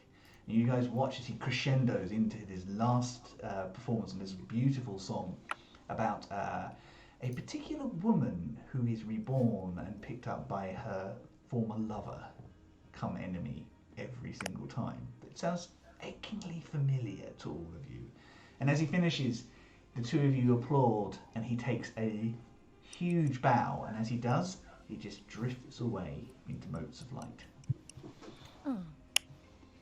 Oh, good. You got rid of him then. Yeah. Wonderful. Where did Good. go? It's Where did he go? Well, he Ghost. went on. You know. Gone to hell. Gone to hell, darling. Well, we're all Yeah. going. Probably, yeah. Which Yeah. part of it, though? Do we know? The 9th ring, I believe. That's what his paperwork says. Okay, very well indeed. It's been expected in the 9th ring of hell. Yeah. Perfect. The organs never looked better, and I think maybe we've done it? We solved the organ puzzle. You solved the organ Yay! puzzle. The five of you turn around to kind of look at your handiwork, and the organ looks fully repaired, clean, sparkles slightly in the candlelight. It's been polished, hasn't it? Can I go over and like check that it's in tune and play like Frere Jacques on it? Yeah, absolutely. And, Oh god, it's so loud! given that you Oh, are no. a bard, you know your scales well enough to be able to, and it kind of reverberates through this level of the castle, and like those of you who have ribs feel them shake ever so slightly being this close. Oh, Ow! I think it's in tune. I don't have hands to cover my own ears! I'm gonna grab the head, the floating skull, and push it into a plant pot. None of you take damage apart from some slight shock, but it is louder than you anticipated. It does sound perfectly in key. You guys have done a very good job, and you can now move on to your next task after you've cleaned the blood from your ears. Oh yeah, and they're going to take the head out the plant pot and just polish him off a little bit, and then put him back in the sky.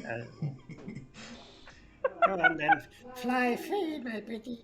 I feel like Cass probably walks past slightly and like puts out the fire that's on your sleeve now. Oh yeah.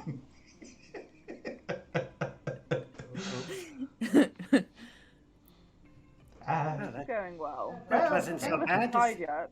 Is that it now? We're done? Yes? Not even slightly, I'm afraid. Hang on 1 second. Sudden burst of blue flame. Like this big echoing voice comes back. I would like Aaron to roll our next d6, please. That's way too much pressure. Oh lordy. Make it a good one. It's gotta be as funny as organs. Don't fuck it up, Aaron. Well, it's a 6. That is DM's choice. Oh boy. Yeah. Wow. Their responsibility. And we all know the DM would never do anything dubious to us, would they? Only good, wonderful things. On today of all days. The ritual The holiest to of days. return the master requires the blood of more than mortals can provide. Such materials have been acquired, but they need to be moved to the master's antechamber. You will perform this task, and beware, some blood bites back. You're going again down into the little green one. Oh, that doesn't sound pleasant at all.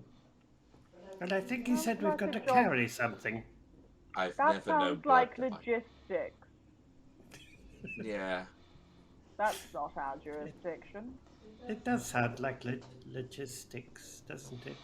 I am afraid that you are logistics and everything else the Seneschal says you are at the moment until such time as he's convinced otherwise. I'm very sorry. I wish there was something else I could do about that. How are you at carrying things? Oh, in my life I was quite a strapping gentleman. I could lift much more than I can right now on account of not having arms. Well, you can hold something in your teeth. Oh, yes, you can carry a bag. Great. Okay, then. You can help then, as you're so willing. Come on. And he floats off, leading you down into different parts of the catacombs to where you found Agramon, into some storage areas that kind of filter through like some old caves and caverns. And in the corner furthest, you find a large, like well-tarped set of boxes and things. And standing guard are a large undead ogre and a equally tall female werewolf who is currently standing off to one side, buffing a fag. She kind of comes around the corner and she's like, "All right, hello there, little ones. What brings you down from the castle here?" Hello. You know farewell that the smoking area is on the other side of the building. You look far too small and tasty to be telling me what to do, little one. Oh, I'm pointy. Don't even. I'd hardly ever describe her as tasty. Ugh. I'm going to indicate to the werewolf to come down to my height. She There's leans down. As she comes down, I'm just going to go whisper and say, "I wouldn't fuck with her if I were you." And she pats you on the shoulder. "It's okay, Aggie. We know." The ogre kind of shuffles over. "What brings you down here?" The green skull. We're Yeah, following him. He brought us. Yes, that thing. We have to move something important to a ritual room. Oh, they're here for the blood. The necroichor. The what? Who? He said necroichor. Oh. No, eco. Ugh. Yeah. And that sounds messy. It does. It can be, yeah. So beyond the crates, there's a small room that's locked up. She fetches out a small golden key, presses it into Aggie's hand. Make sure you lock it behind you. There's other stuff in there we don't want getting out. And just be careful. So that stuff can be violent. Violent. It's How? stuff. You'll see. No, we won't. Yeah. You'll tell. Can you not just tell us now before we get involved? No. Why? Because this is Castle Ravenloft, and creeping each other out is the only hobby we have. Oh, God. Right, well, don't give the key Great. to the little one. I take the key. No, this is my job. Is the keys. I keep the keys. You're going to eat it or something. No, I wouldn't eat the keys. Okay, let's go and open the door. I'm going to walk behind the boxes. Excellent. Oh, God. Are you holding the key and the knife up like cutlery? Yes? Do you guys lose? Do they lose sight of you, Agramon? Yes? Excellent. Can you roll me a stealth check? Oh no. Bear with. That's an 18. Excellent. So you guys follow him around the corner, and Agramon is nowhere to be seen again. Well, that's unsettling. What Oh, happens if God. we lose one of the members of our party? Do we... I told you we should have put a bloody rope on him. Yeah, that would have been a good idea, actually. Would have been a very good idea. Edgemont, are Right. we all supposed to be through this? I mean, if one of us dies, apart from me, in the participation of this, then the Seneschal is probably not going to punish the rest of you. However, if he just wanders off, we could be in trouble. Wanders off with the bloody key. Yeah. Who's that's right. dying? The voice Oh, is God, right next to you. Oh, Who's died? What's Don't- going on? don't go out of our eyesight ever But I again. was right there. It's a bit dark in here. You should have your eyes tested. I'm I have. Okay, I'm gonna go. The door's over there. I saw the door. And you come Right. across a on, large then. large metal grated door with heavy bars, and inside a very dark room. You going to unlock it? Who's got the key? You do. Is there that one in your hand that's not the knife? Oh, I've got the key. Okay. Yeah. Oh, thank Can you reach the Oh. lock? Of course I can reach the lock. So you turn and twist it, and there's a tumbling of mechanisms going further down, and then the door just slides into the wall. Ah. It's open. Right, good-o. Can I check for traps real quick? Because I don't trust this castle at all. Yes, absolutely. You can make an investigation check. Okay, good. Whose house staff? 10. I know where the traps are. You instantaneously. Yeah. You have a general. Unless okay. they've specifically put them in, but yeah, no. I don't necessarily would have communicated. So what did you roll? Sorry, Charlie. A 10. A 10. Okay, cool. You do not see any traps, and I think you're fairly confident on that one. Agramon and Cass, you're very aware of the fact that there is a swinging blade trap along this corridor somewhere. You remember the other members of the house staff talking about if you do come down here to clean at any point in time, be aware of it. Okay, I'm Cool and gonna great. bend down to Aggie and be like, there's a swinging blade somewhere around here, right? Do you know where it is? I know this. I'm gonna regret asking you, aren't I? If you remember. If I remember what? Where the swinging blade is on this Oh yes, corridor. it's in this corridor, definitely. Yes, but more specifically, where? I don't remember. Anyway, after you, and I'm going to step back and let everyone go before me. Oh, dear. Fine. I would Cool, like great. to very slowly make my way forwards, looking for this trap that they're speaking of. You do, and I would like you to make a dexterity saving throw, but you can do it with advantage because you're expecting it to happen. Thank Oh, you. Jesus.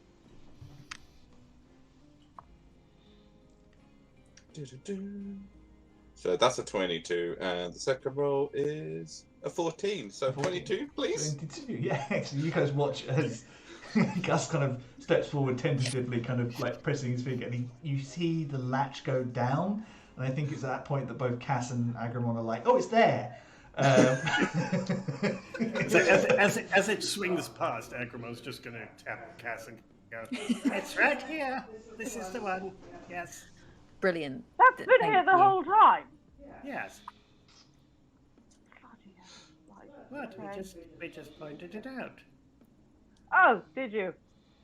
Well, I Yeah. hope for your sake that it doesn't reset, and I'd like to continue. You continue, yes. The rest of you can make your way past this trap easily enough. Once it is out, it is done.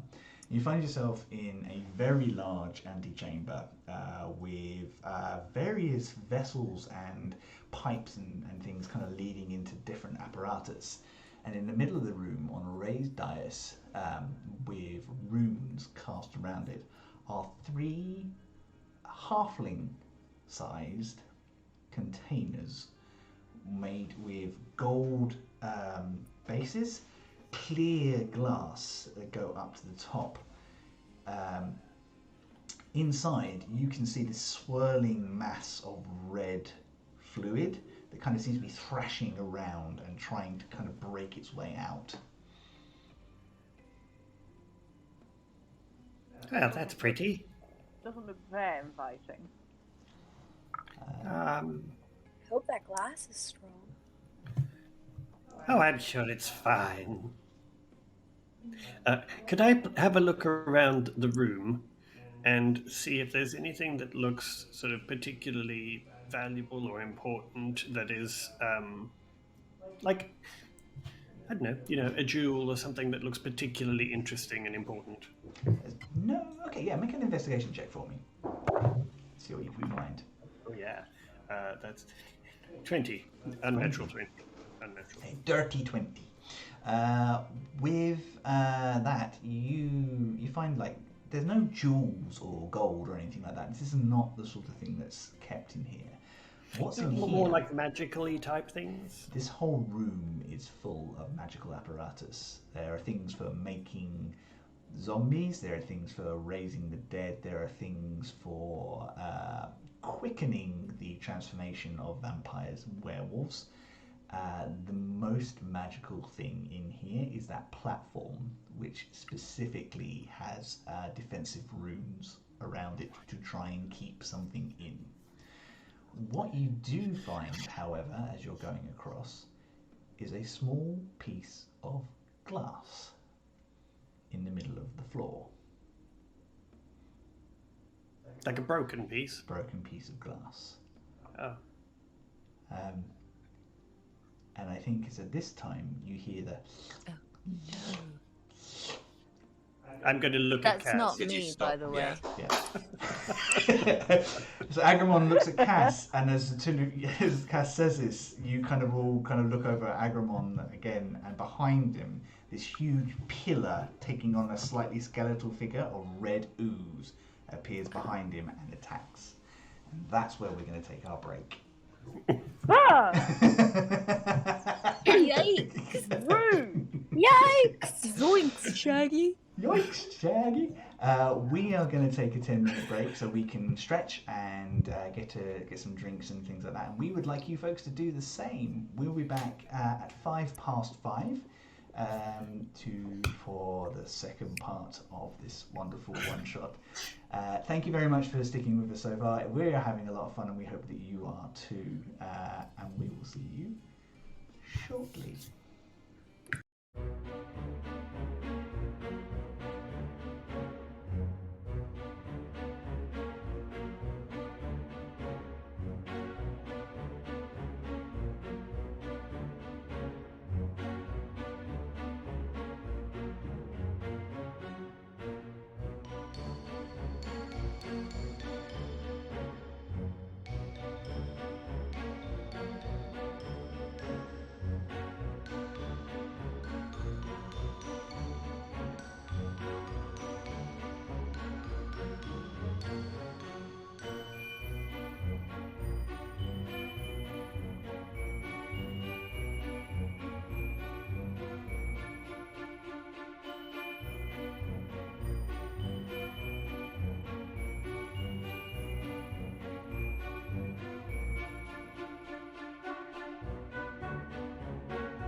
And we are back.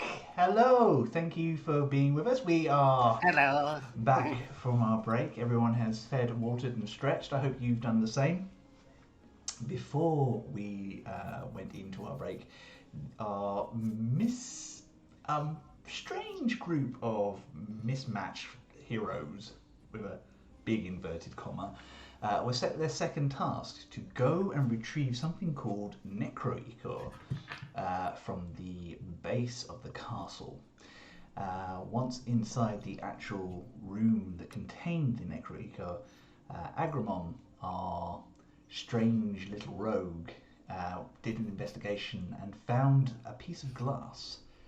When pointing this out to the rest of his party, he was set upon by a large ooze blood type creature. So, before we get into anything, I think we're going to have everybody roll initiative. Oh, for initiative. God damn it. Oh, no. God. I am not very dexterous. I need to put these dice in jail. Are they dice jailing? They're dice jailing. Okie dokie. So, I'm going to start with Pura. I rolled a 5. In total? That's what. Sorry, I rolled a 4, so I got 5.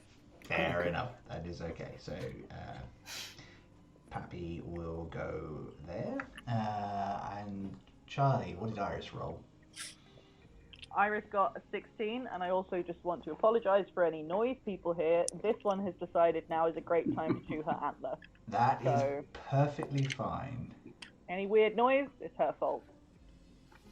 Yeah, sure. Blame it on the dog. Cool. Or is it? Or is it? Oh. Well, tell me, Agramon, what is your dexterity roll? What did you get? Well, I rolled a 9, but for the first time, I think, ever since playing this game, I have a +2 initiative, so I got a 14. Hey! Aggie, excellent. Aggie, okay, and then can we have Cass, please, Theo? 9. 9. Mm-hmm. Awesome. And finally, last but not least, Gus. What did you get, please, Aaron? To continue our incredible rolls, I have a very powerful 10, just straight middle ground, as you like. So we actually have an 8, a 9, and a 10, because I rolled as well as the rest of you have all these. Once again, Iris. Look, we were taken very much by surprise. By You the were, but I think, but in return, I haven't even seen it yet. the Necroichor also was taken by surprise by Agramon. I mean, I feel like that's a fair assumption. It leapt out towards the rest of you, and it was like, "Oh my god, there's this scary little thing here." Hello. Cool. So first up, Iris. What would you like to do with your turn, Iris?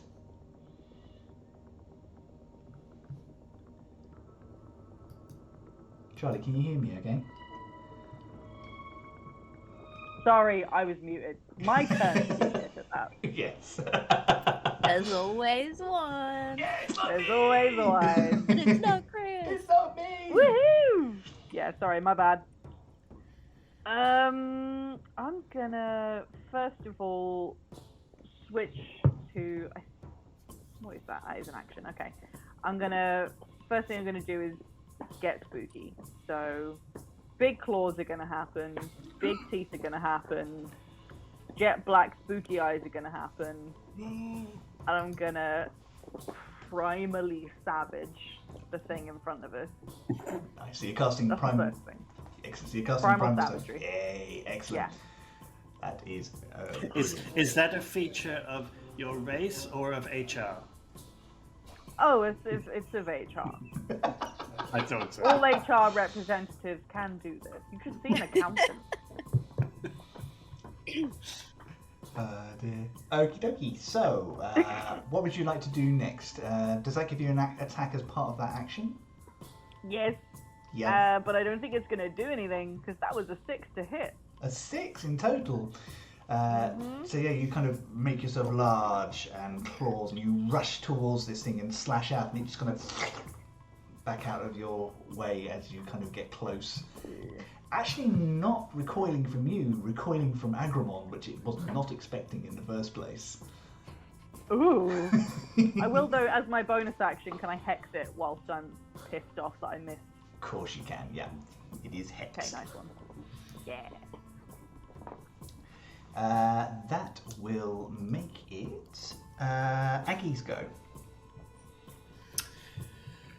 Okay. How far away from me is it?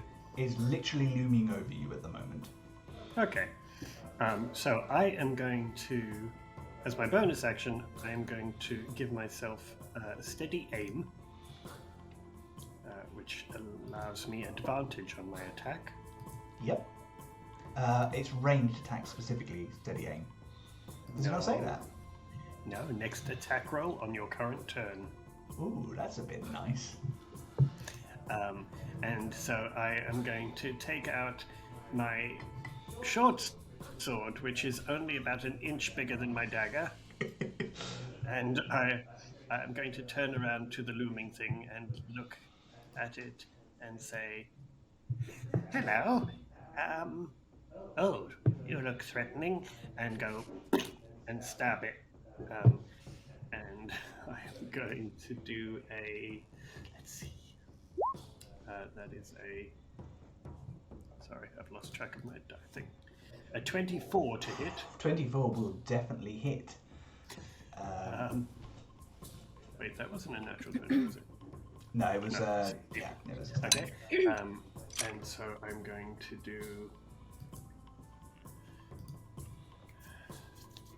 7 piercing plus 6 sneak attack.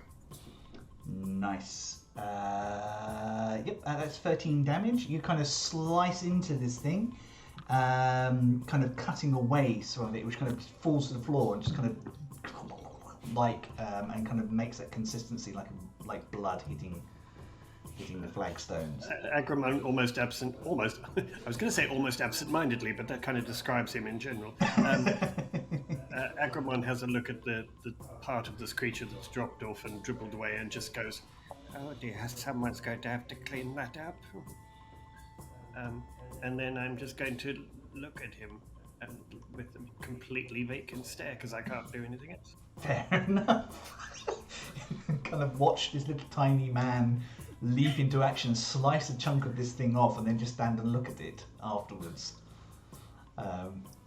And that will make it Gus's go. How tall is this thing? Like, is it close to the ceiling? It's a medium creature. It's hard to sort of gauge height on. Okay. I mean, you've been with Cass all day, and Cass's height changes depending on where Cass wants to be. So this is a similar situation. It just means, for example, if I was to punch it from the ceiling, it would be quite a bit away. So maybe not punching from the ceiling. I think if you can't, I think this chasm. In my head, this chasm is quite tall, so I don't think you could reach him from the ceiling. I'm not doing that. That's fair enough. Yeah, I'll just take my gloves off and be like, fine. If this is how, and I would just very quickly step directly up next to Aggie and just start pummeling it. Excellent. Roll me your attacks. Well, I'm gonna make it a flurry of blows, because why not? So I'll be dropping a key point for that. Awesome. Do excuse me, I'm just going to very quickly close this door, because my housemates just got back from a bike ride and I forgot to close the door. That's fair enough. How rude of Dan. Right, so that means I get... Yeah, that lets me get 2 unarmed strikes as a bonus. So, I'm a punch.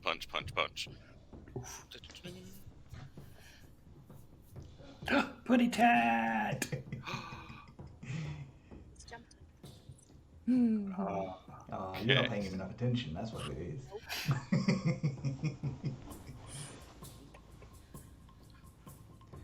Oh boy! Right, well that's gonna be... The first one's an 8, and the second one...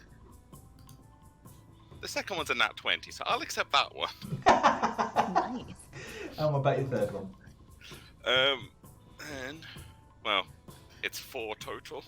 Okay, so I think you're not expecting this thing to give as much as it does, and I think you kind of all of them hit, but some of them just kind of go and kind of push its body back with it. You do manage to get a really nice uppercut in the middle, which kind of stretches this sort of skeletal feature off, and then kind of snaps back. Roll me your damage for that one, please. How dare. Where is my... Oh, yes, a D6 at this point. Alright. It's an incredibly powerful 4. I'm just so incredible at this. Did you roll your dex modifier? Did you add your dex modifier to that? You did. Yeah. Okay, awesome. I rolled a 1. To be fair, monks, not big hitters, often hitters. Well, if it's helpful, the 2 flurry of blow hits were a 13 and a 17. 13 and a 17. Awesome. They both hit. Ooh.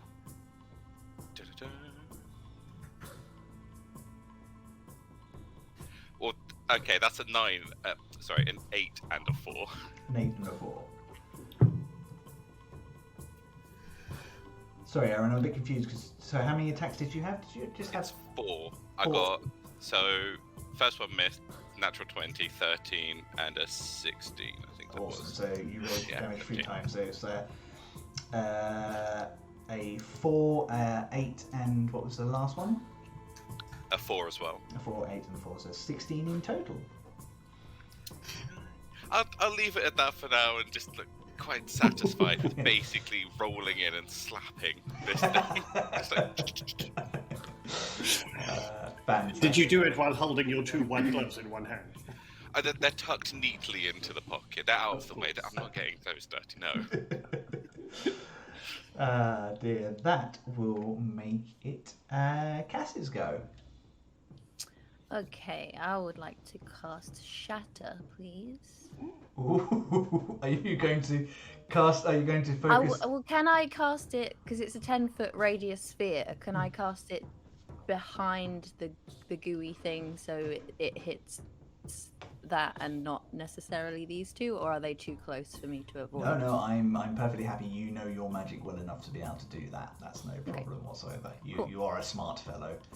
I was just going to ask you, do you care enough about your allies? I mean, there'll be an attempt, but if they're in the way, they're in the way. That's so if it's easy enough to not hit them, then I will. But yeah, I'm not too worried. What would you like me to roll to try and stop a Constitution saving throw, please.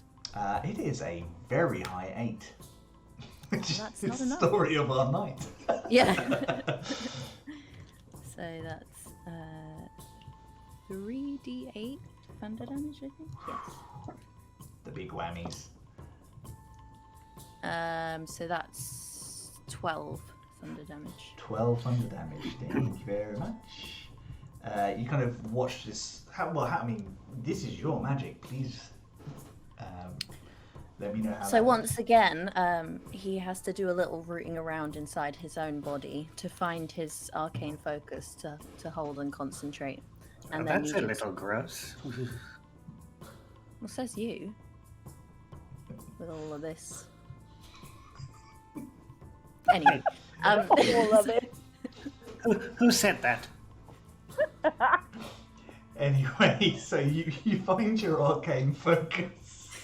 So shady.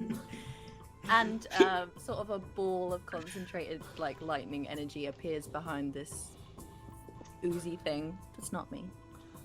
And just a big crack of lightning kind of comes from behind. It's a and big noise. Big noise, explosion of energy, and this thing kind of splats forward. And I think a little bit of it gets on Aggie and Gus. Agramon doesn't even react. Not Is it possible to deflect missiles? If you want to use your reaction to deflect missiles, yes, yes, I would very much not like to be covered in ooze. Oh dear, make me a dexterity check. What do I add to it? Because that's not written in that word. D10 plus dex and my monk level. Alright.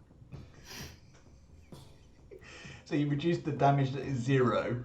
Yep, basically. And so I'll just no, and just like No, push no, it no, back no. at it. Yeah. No. I don't. You can't technically win D&D, but that may come close as the best use of deflect missiles ever. That was brilliant. So you kind of watch as this kind of flood of like gooey blood kind of splashes all over Agramon, and Gus is like, no, no, no, no, no, no, no.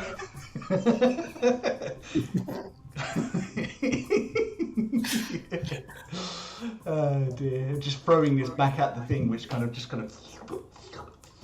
as it takes its bits back into itself. Yeah. That will make it its go. It kind of has really not enjoyed this so far. So the first thing it's going to do is it's going to bubble, and this sort of energy kind of glows up between it, and a kind of little tiny bit of it peels open and shoots forward at Cass. Does a 13 hit? No. Does not hit. I just mold my body around it. But in terms of the mechanics, No, it doesn't. you do exactly what it does, and it's kind of this bolt of necrotic energy kind of just shoots past you as you make a hole around it, just kind of slam back together. Jack can play that game. And then it will make an attack against Agramon and Gus. 14 to hit Agramon. Nope. You do in a kind of like unusual buzz of speed. Agramon just jumps back as this kind of pseudopod comes out now and goes splat into the floor. Oh, I think it's more likely I saw something shiny and I bent down and it missed me. So I bent down. It's the piece of glass that you forgot about. Yes. Oh, what's that? Oh, hang on. What? 19 to hit Gus. Yeah. Okey-dokey. It only does 4 points of damage as this second pseudopod comes out wide and smacks you in the side of the face. No. Ouchies. Finally, we've been waiting for the person of the hour, Paprika. It is your go. It is my turn.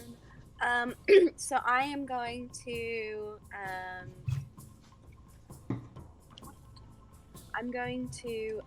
cast guidance on Gus. Nice. So you get an extra D4 on an ability check of your choice. That is my action, and then my bonus action is I'm gonna turn into a long tooth. So, would you like to describe your lycanthropic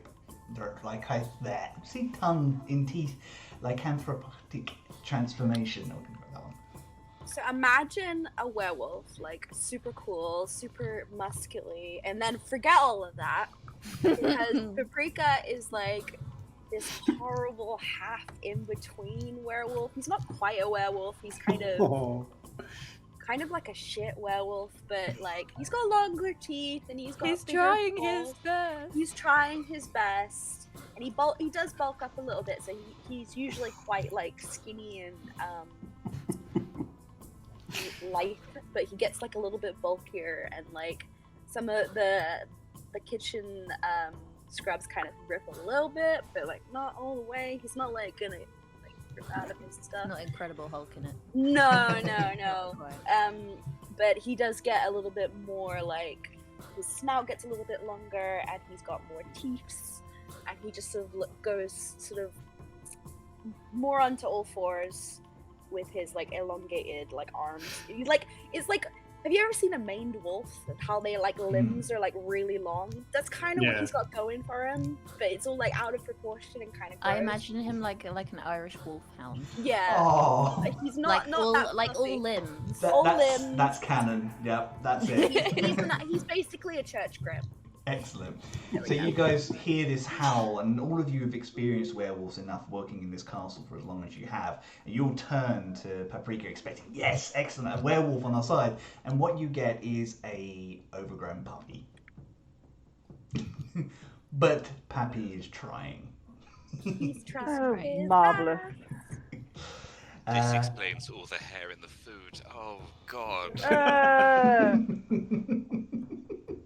Extra flavor. Top of the round, it is Iris. It is your go. Cool. Iris is going to cast Spike Growth. Spike Growth. This piece of weird stuff. Yeah. So, 20-foot radius. So I'm gonna kind of do what you did, Theo, which is like cast behind it a bit, so it doesn't cover us in spikes. And 20-foot radius, sprouts hard spikes and thorns. Area becomes difficult terrain, and creature moves within the area. It takes 2d4 piercing damage for every 5 feet that it travels. Right, excellent. So it has to be on the edge of it to not hit you guys as well. Means that it's only just inside, so it can move outside if it moves past you guys. It's still going to hurt it if it tries to move, and it's just. It will still hurt it if it tries to move, but it means that it's closer to the edge than necessary would be. But yeah, okay, cool. I like that. That's really cool. Is there anything particular about these spikes or anything that's got kind of Iris's flavour? Everything's very black and grey. Everything's very, very black and grey, and it's like the spikes just look like plain spikes. Everything else looks like it's got like tar on it. It's all like black and gooey and proper gnarly looking and gross looking. And yet there's still the hint of sage in the air. Oh, everything still smells like sage. Yeah. I mean, is it normally much more beautiful than this, but currently one of the planets is in retrograde? Bloody Mercury. Mercury. Ruining it for everyone. Yes, this normally has flowers. Look at the Fantastic. Does it need to roll anything or take any damage? Does it take any damage at the beginning of the spell? I don't think so. Let me double check.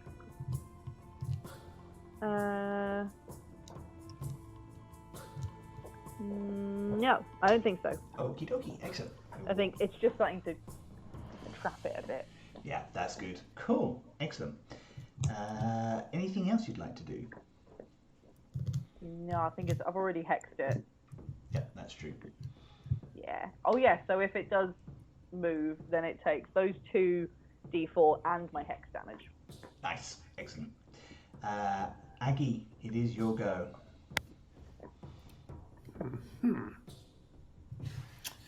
Okay. I am going to grab my dagger and stab it. Go for it. And that will be however much that is. Sorry, I've lost my window. Oh no, that's only a 9 to hit. You go to stab it, and this time it's expecting it. It kind of wraps itself around your hand and pushes it up as you come close. Oh dear. In which case, I am, as my bonus action, going to disengage. Disengage? You're going to run away. And, oh no, I'm just going to absent-mindedly walk over to the other side of the room to look at something, because...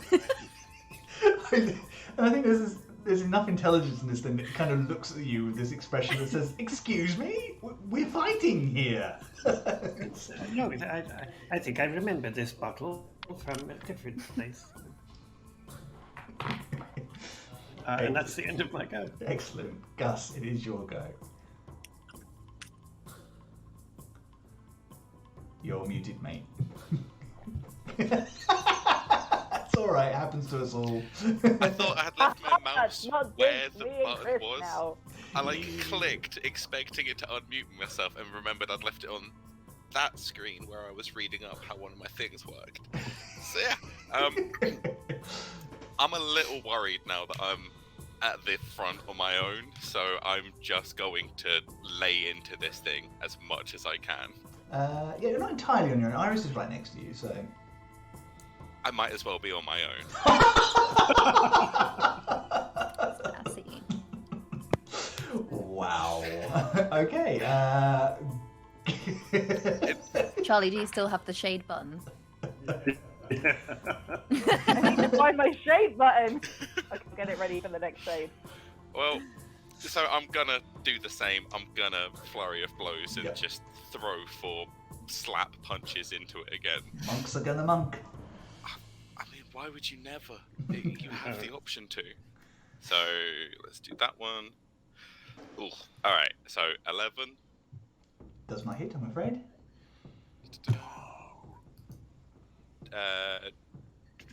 24. That will hit. Where's the next button? Why can't you just let me roll a bunch at once? That's a 14. And the last one is a 20, but it's a dirty 20. So... That's fair enough. So, 3 of those hits. Did you say one of those was a natural 20? No, dirty 20. Dirty, they're both it's, 20. yeah. So, 3 of those hits, so roll me your damage 3 times, please. I'm gonna use Hand of Harm on the first one for another key point. Nice. So, this is gonna be fun. So the first one will be 7 damage plus... Oh, that's not as fun. So it's gonna be 7 damage plus 4 necrotic damage. Nice. As well. As I like slap in, but as I'm there, I kind of give it a bit of like a, ugh, you disgusted me. Okay, so you kind of slap it in there and you kind of spend your key point. You're expecting this energy to run back into your life force, using the talents that you've grown as a vampire, and you realise that this thing is dead, so you cannot draw its life force in that way. It is actually takes no further damage that you can see. This is just rude, as I continuously roll 1s and do a total of 8. 8? Yeah. Yeah. 8 damage is still 8 damage. Yeah. 2 4s. And just rolling 1s. Guys, if you guys could roll high at some point, it would be great. Amazing. Everyone needs new dice. Yeah. I'm using the app. This thing is, how dare it? It's betraying me. I think there's a reason why everybody else rolls physical. They don't trust it. I left those in the other room. Okay. Cool. Anything else you want to do at all? Are you happy right up at the front there? Just chilling, you know, as you do. I'm in its face, it's in my face, Iris is somewhere. He'll be fine, I think. Awesome. Well, that will make it Cass's go. Alrighty. Should we get some slime on slime action? Yeah, well, this is... Yep, you read my mind, Chris. You read my mind. So I would like to move in melee range. Yep. And I will do Shocking Grasp. Lovely. Hopefully. Do they need to save for that one, or do you roll? No, it's an attack. Awesome. So that is a 10. 10 will not hit, I'm afraid. It is ready for you. Can I will spend a sorcery point. No, 2 sorcery points. To use Quicken Spell. Yep. And so then can I cast it again as a bonus action? Yeah, you certainly can. Yep. So I'll have another go. Okay, that's better. That's a... Hang on while I do math. 24. 24 will definitely hit. Woo! Okay, now what? Roll your damage. How much is the damage? 2d8. But it's also... it's thunder damage, so I get an extra +4, I think, because that's my elemental affinity. Nice. Yes, I get +4 to the damage. So 2d8 +4. 12. 12 damage. Yeah, 12 total. you kind of see. So, I mean, describe how you kind of reach around with these two spells. So, as a plasmoid, I can kind of make my arms longer. So I feel like he'd just sort of like reach around and give it like a big hug, but like a staticky, not friendly hug. Nice. Yep, you do. You kind of like bang, and this whole huge spark of energy kind of like causes it to kind of and kind of pull back into itself, and it's having difficulty holding its shape now. Looking, I mean, you can tell, Cass, because you're used to this form now, that it's looking a little rough. The rest of you, it just looks like it's bubbling a little bit. That will make it its go, and it is going to use 3 attacks, 1 on each of the person in melee range with it. So first off, it is going to be Iris with a 9. I don't think What that a hits. shame you missed. 22 to hit Gus. I feel personally offended now. I mean, more accurately, you're personally attacked. Yeah. I feel attacked. I'm taking the stage out. She's right there. Yeah, good luck with that. And that gives you 5 damage. It's bludgeoning damage, by the way, for anybody who needs to know. And the last one is at the ooze in front of it. 14 to hit. Cass. Oh, yes, that does hit me. Sorry. And you can also have 5 bludgeoning damage. It's kind of this sort of hand kind of forms out underneath you and just kind of dicks you in the chin a little bit.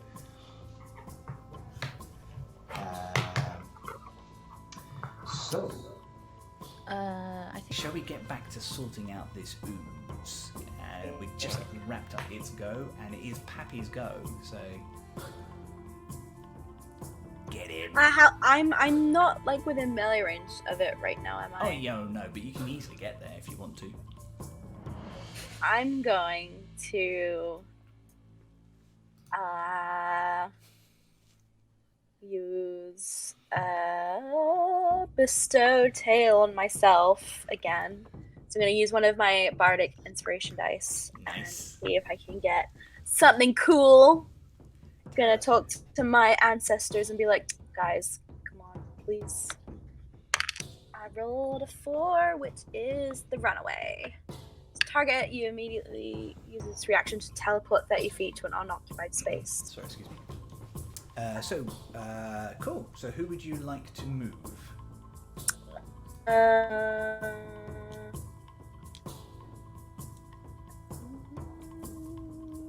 Does anyone look like they need to be out of melee range? Or, no, actually, you know what? I'm going to teleport the monster away. 30 feet the other way. The other opposite side. I'm just like, nope, goodbye. So you teleport, kind of, how does this sort of, who of your ancestors comes forward and helps you out in this one? Probably Eunice. She was a rogue. And she is very disappointed that I did not go into roguing. She's most of my relatives are very disappointed in me. Considering your great uncle, apparently. My great uncle he's a great guy. He's the only one I'll let me call by my real name. So she appears and she's, I suppose you want me to help out again, don't you? Fine. But if you don't at least pick something interesting up and shiny, I'm just not going to turn up in the future. And she just disappears, and as she does, the ooze is kind of disappears and kind of reappears much further down in this large room. Just to give ourselves like a chance to like compose ourselves? It is now. It's probably about, I'd say, about 50 foot away from you. Yeah, I Paprika, can make it go 30 feet away. and about 30 feet away from those that were in melee. Just not about. I have to walk to it again. Worse, you have to walk over the spike pit that. Is Oh, yeah, I currently forgot in play. I'm helping. Oh yeah. So teleported, not pushed. No. Yeah. Damn it. So it does kind of not take any damage from that. However, Yeah. it is now the other side of that, and if it wants to get to you, it has to crawl through literal broken glass. Ha ha ha. Awesome. Sorry. Anything else you want to do with your turn? No, that's it. That's it. Awesome. I'm very good at this. Iris, it is your go. Okay. Since it's over there, I'm gonna shove a wind wall straight at it Oh, nice. at 3rd level. Ooh. So I'm gonna hit it with that, and I don't think you make a save or anything. I just hit you with it. It just happened. It just happens. Wow. I think it just happens. Hang on, let me Yeah. do it quickly. Oh no, wait. I think. Hold on. It's a big spell. Oh yeah, strength saving throw. A strength saving throw. I think. It's really good at strength too. A whole 11 versus your spell Oh, DC. bummer. Gosh. Oh dear. Oh no, what Oh, a shame. Okay. Oh, what? Damn it, that could have been so good. That's only 8 damage. Only 8 damage? Yeah. Would you like to describe your kill? Okay. Okay. It was I so think close. this wall of wind gets turned into red mist by being hit by this thing. So yeah, the wall hits into it and it just turns into a plume of red mist as it gets squished by the wall of wind. Nice. You guys watch as this wall of magic air kind of like starts gusting around, and this thing is already stretching back from where it's been teleported, and it's almost like watching something going to a meat grinder. It just kind of everywhere, and there's kind of drops of it all up the wall, and it just kind of starts to drip down, but it is not able to hold itself together anymore, and it is entirely defeated. Okay, Quite enough out of you. Agummon's going to turn around to where it was and kind of point his dagger towards where it was when he turned it back. Oh. Where'd it go? Oh, it exploded. We did it. We killed it. It's gone. Yes, Ah. and turned into Oh, well a done. wonderful plume. Well done, everybody. I think that was very well done.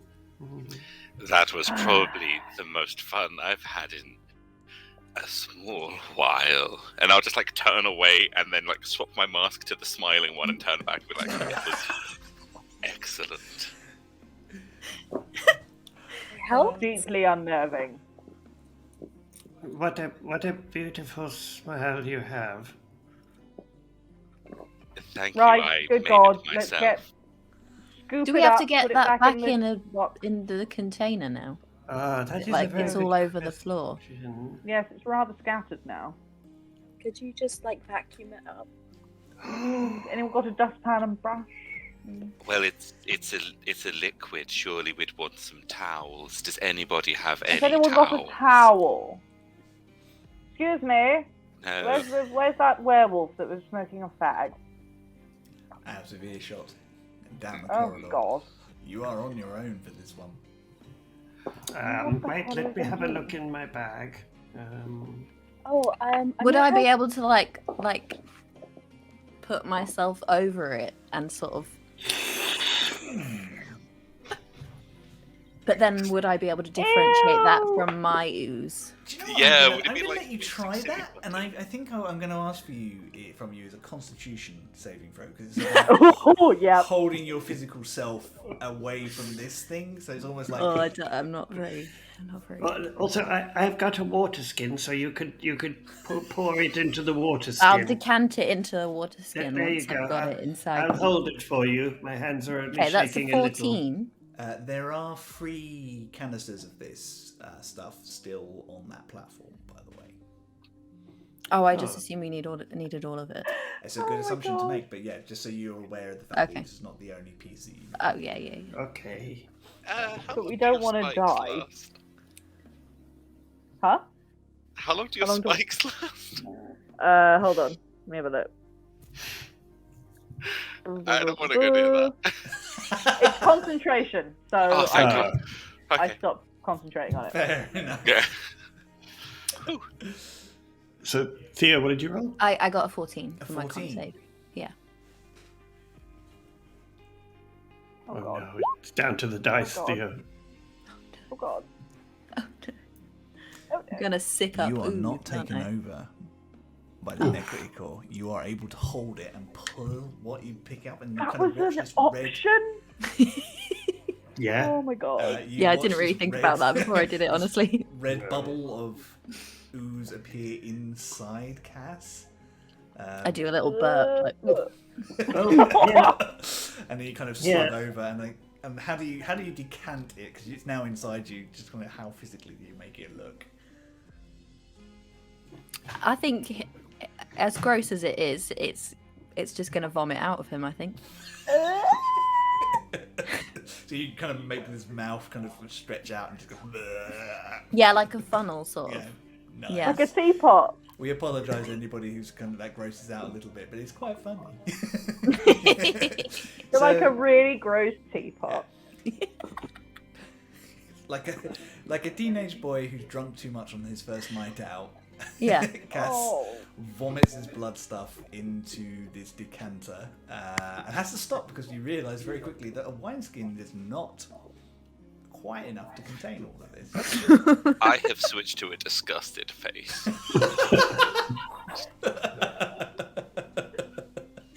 I'm going to put a stopper in it and just put it onto my belt. I have a water skin. I can tag it. I have one too.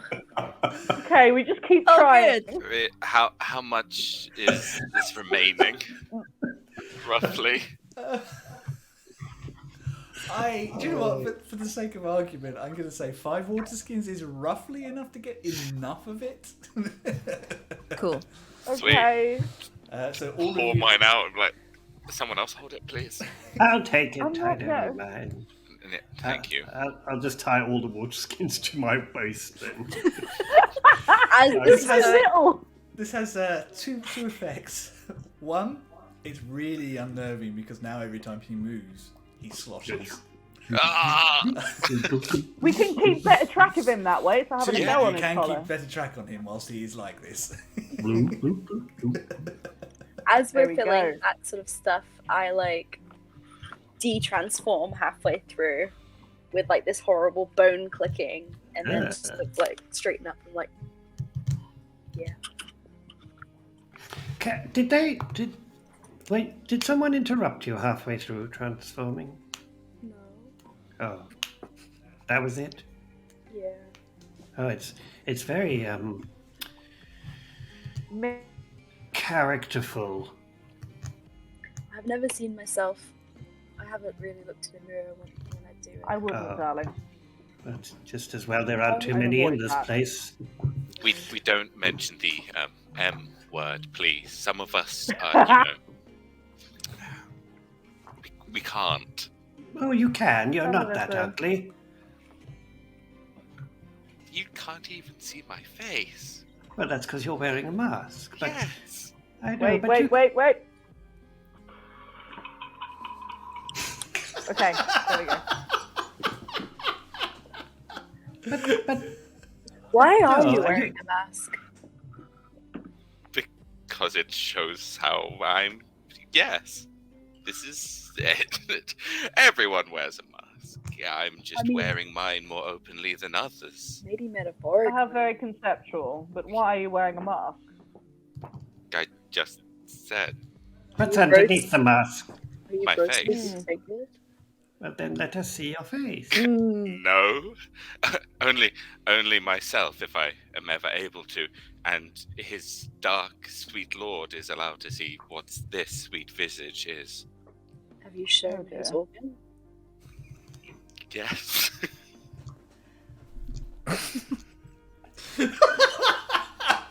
I am one of his closest and bestest of friends. We share a lot of things, including things like secrets and organ polishing. Have you seen your face reflected in his organ? Depends how good of a job I do polishing it. And I am very thorough in my work. Fastidious, some would say. I'm leaving. Thanks for tuning in, guys. Tune in 2 weeks. Don't forget to like, comment, and subscribe. Oh god. We apologise. I We at thought the we'd BBC crossed apologise this, for this everyone. language. Edgermon kind of just floats past and just sighs. Which is quite an achievement for somebody who doesn't have lungs. I have questions about the sighing by the head. Right, do we have to take all of these canisters? Yes, it seems that is the case. You must take them all to the ritual chamber to help with the master's return. Can Is I there a check trolley the... or a lift? I don't. Hang on.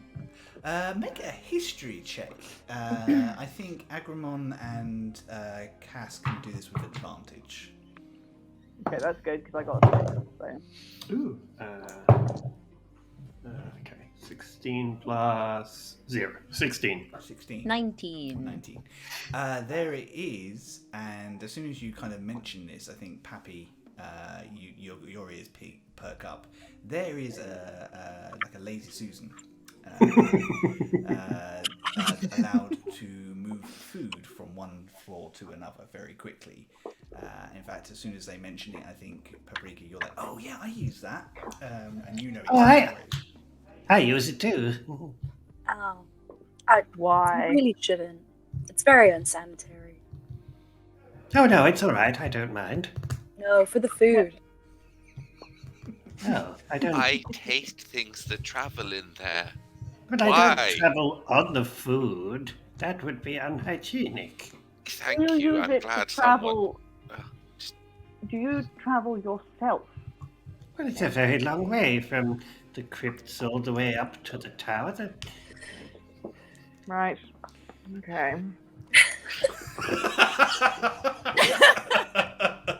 That's a Section 2 health code violation.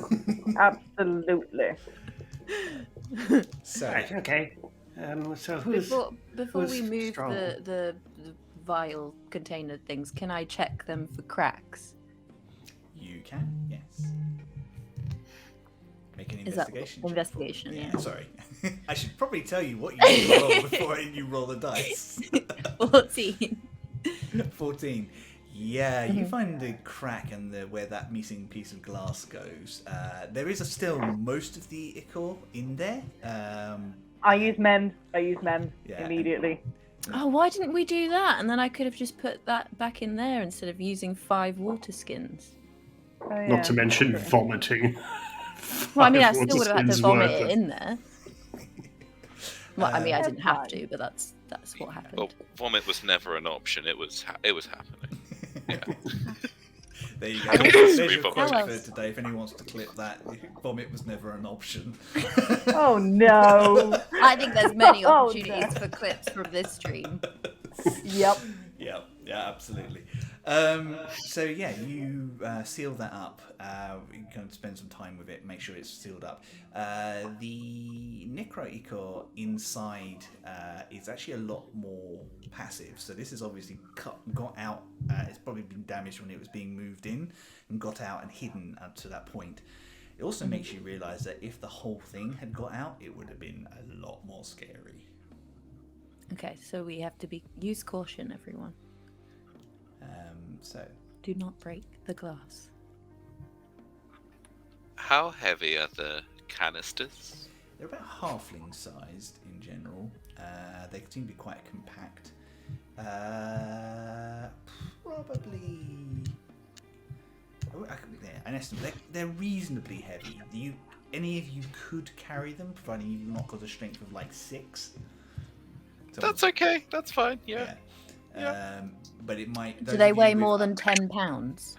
Probably more than 10 pounds. You can't really make Candice unless you do it in tandem with someone else. No, I was thinking pseudopods. Oh no! Oh.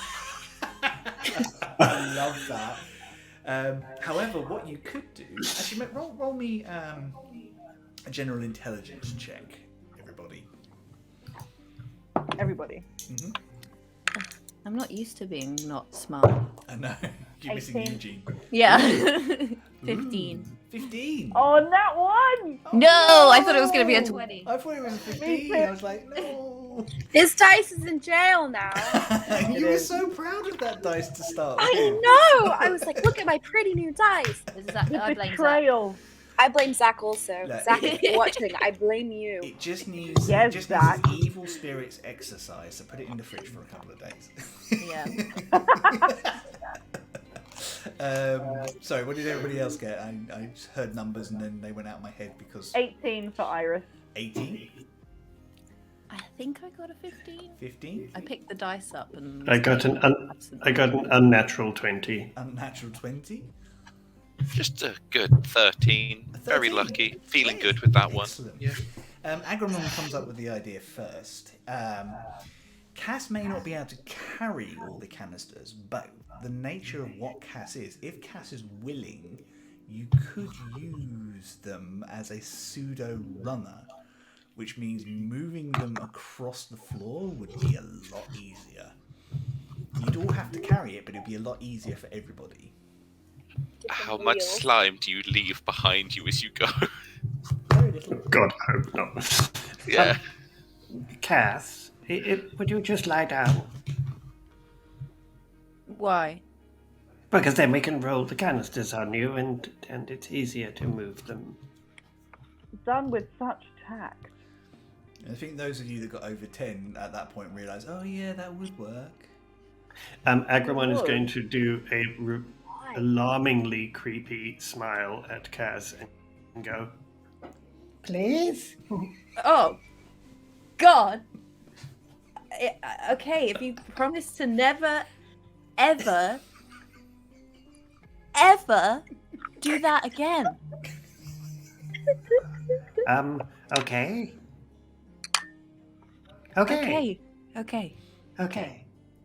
Okay. I'll lie down on the ground. I'm gonna have a look at Paprika and just go, he's a little odd, isn't he? I can still hear you. What? I'm still here. I'm just lying down. I know, I asked you to lie down. Bloody hell. Right. Get those canisters, put them on our lovely lying down friends here. Cass, do you just kind of turn into your puddle form? Don't worry, darling, we'll work it out. What? What's happening? Yeah. Just don't think I'll it'll give just you become wrinkles. a puddle. You guys watch as Cass just kind of sinks into the floor and just kind of becomes this sort of puddle. Please don't do that on the carpets. God, I know. I that's do what this I on the carpet said. all the time. How do you think they're so clean? Oh! I find that so hard to believe. Huh? No, I just, can we please just move this on and so we have less of this? Please? Yes, absolutely. Come on. Chop. So the canisters, I will need it's a very low DC, but I'll need a constitution check from Cass to see how far you can Come do on, this. Cass. You can do this. We believe in you. It's a 5. It's a 5. How Okay. how low is this DC? Yeah. The DC was 10. Oh God! Right. That's okay. not low. Not for this group. Its DC was 10. However, I think what happens is you can do this still, but I think after about half an hour, you need to stop and have a quick breather. It's not the most comfortable thing in the world. I mean, that's fair. Your friends are rolling this a lot. Your friends are rolling these things on top of you at the same time, and it's just a point where you're just like, no, I can't do this. Hang on, I need to breathe. And it's for God's sake. Fortunately, it's not at an inconvenient time. You guys have managed to get them to the base of the crypt, so it's about the place where you need to kind of load them into this little tiny lift, one at a time. Who is going upstairs to make sure that the lift is received? I'll go upstairs. I've got keys No. for the doors. I will I'm definitely go going. upstairs. I belong up there anyway. It's where I should be. I Do you just have want a moment key? of peace away from you people. I have keys, yes. Oh, I have keys for everywhere. Oh God. I'm so concerned. I'm gonna go upstairs for you. with Gus. So, hands up those that are going upstairs. Everyone's... No, Oh! put your hand down. Well, I guess it's just me and you, friend.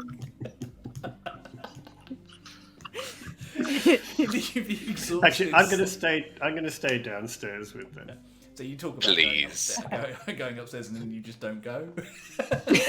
You just forget. Yes. I mean, surely you're riding in the dumbwaiter to make sure nothing happens. Exactly. Also, I am basically a walking vial of this black red stuff, so I'm going to go in the dumb waiter too. Good point. So Gus and Iris make their way upstairs through there. The castle is conspicuously empty at the moment because everyone is either out in the country getting ready for Strahd's return, attacking small villages and putting the fear of God in the mortals, or they are busy on tasks at other parts of the castle, repairing damages that were done during the last invasion. There was a bit of a nasty fire in the West Wing, and a really terrible incident with a triceratops in the ballroom. Happens to the best of us. Yeah.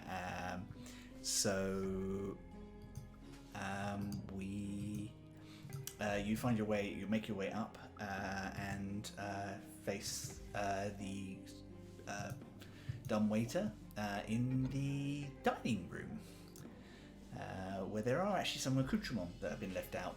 Somebody has clearly served, not really realizing that there's no one here to eat it, but it's just sitting on the table. I can't believe somebody would be serving food without my checking it first after the last time. People don't learn. Does any of it look appetizing? All looks really good. Okay. I mean, I'm feeling a you bit guys eat. peckish. Gus, darling, would you try that for me real quick? I want to have some. No. Why not? You aren't the one person I serve. Well, I mean, there's a chain with obviously Strahd at the top, but I don't think you're. No, you don't deserve my palate. So I have to just eat it. I'm not hungry. Oh God! All right, fine. I pick up some sweet stuff and I eat it. Yeah, it's really good. Yeah. It tastes really nice. Downstairs, the three of you load in say 2 of the canisters at once, and are ready. You're just waiting for the ring, the bell, to let them know that they are ready to receive upstairs. It gives you a moment to sort of talk amongst the three of you for the first time in a little while. So, you two know each other then? Yeah, you could say that. Oh, are you friends? Were. Oh. Yeah. Oh, what happened? Maybe I can help you be friends again.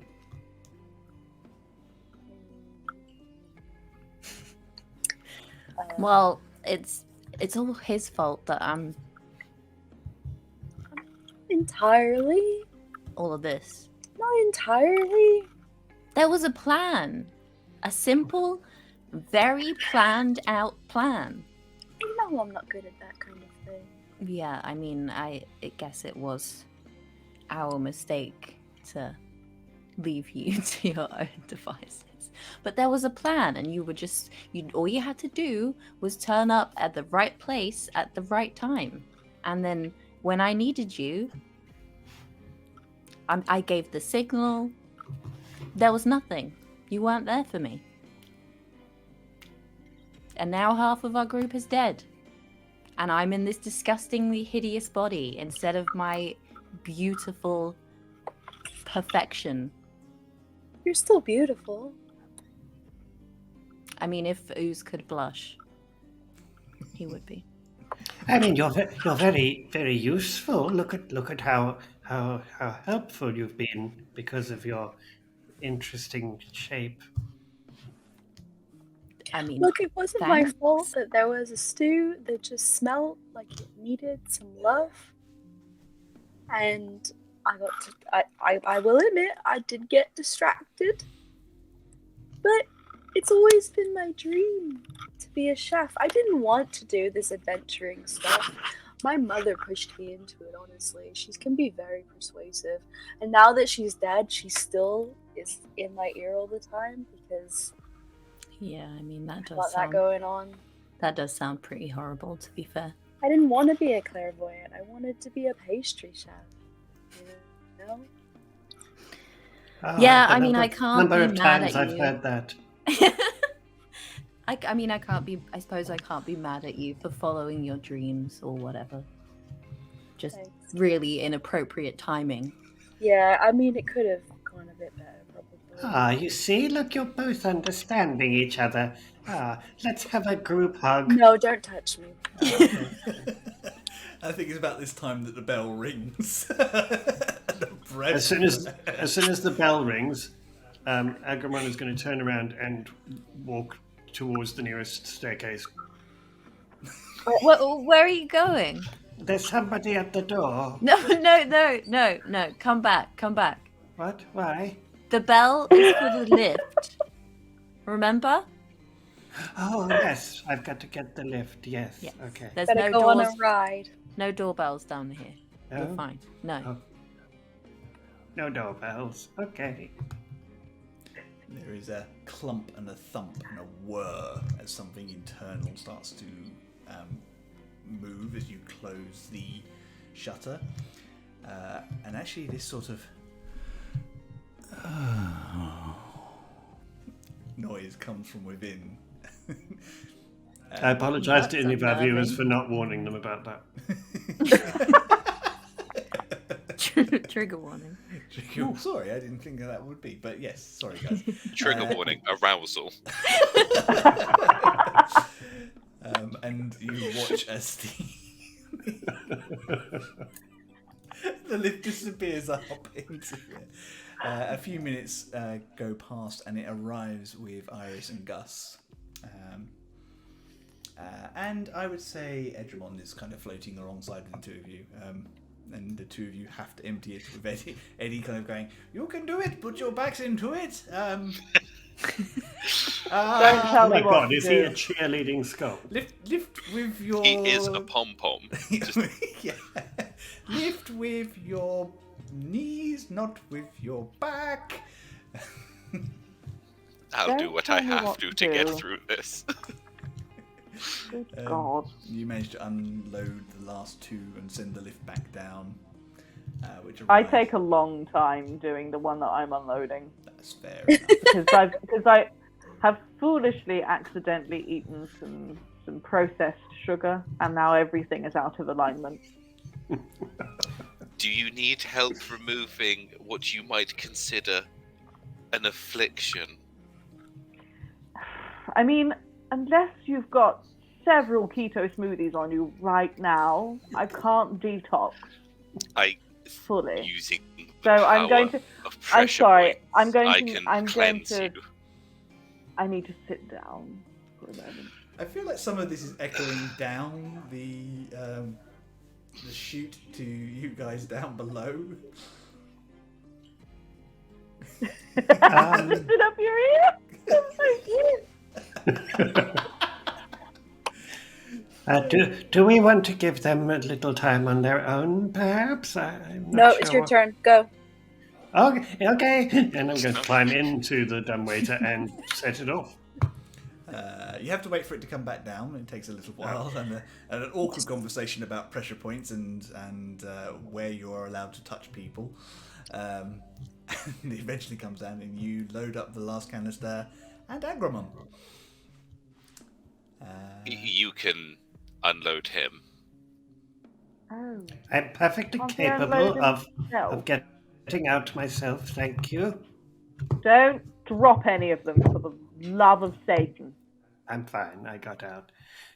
I'm going to just stand there, waiting for someone to take the water skins of very dangerous fluid from around my waist. I'll start taking some water skins off, but I'm being a complete drama queen about it.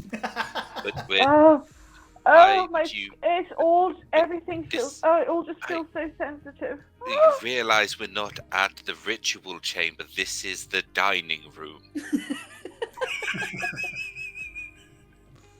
Oh. Right. I put them back on. Is this not where we're going? No. See, this is what happens when you have inorganic sugar. You can't function. You are looking. An inorganic sugar. You are looking a little green. I know. Would you say that you have been poisoned? Absolutely. Hold out your hand, please. And I will use Hand of Healing and use I'm going to close my eyes and turn around. The poisoned condition through my physician's touch. Oh. Yeah, she's not actually poisoned or sick but, at all. No. Yeah, but like with everything, as long as she believes she's better, it will be fine. It's all in her head. And I think it's about. Don't know what you're talking about. As he's pressing points on her hand, that the other two arrive with Agramon standing with his back turned to them. I feel much better. Much better. Thank you. Oh. Yeah, what did we miss? Oh, hello. Has anyone got any cords on them? No. What? No. Any what? What? No. Warts? Yes, I've got warts. I've got some on my arm here. Oh God! No. No. Right. What? Why is the food out? There's no one here to eat. Don't bloody touch it. What? Not organic. Is it for us, the food? Where's that head? Where's the floaty head guy? Right beside you. Oh, there you are. Is this for us? Is it a meal? You are asking the person without a stomach what the food is for. But I didn't ask you to eat it. There's no need to be tested. Paprika, you do food. Yes. Is this your doing?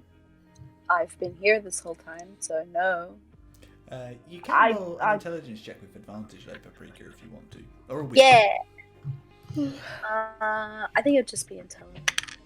Oh, thank God, I changed dice. I rolled a 19 plus 2, 21. Nice. Yeah. So your head chef, bless him, is very old and has been with the castle for a very long time. He's also what's known as a mongrel folk. So he is stitched together from other pieces of other beastmen. He is really sweet and well-meaning, but he's not the sharpest knife in the kitchen. Which is one of the reasons that they let you stay in the first place, is because you helped.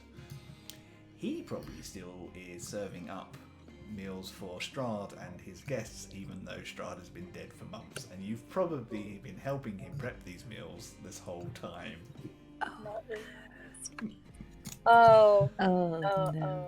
I mean, isn't the sharpest knife not in the kitchen anyway because Aggie has it?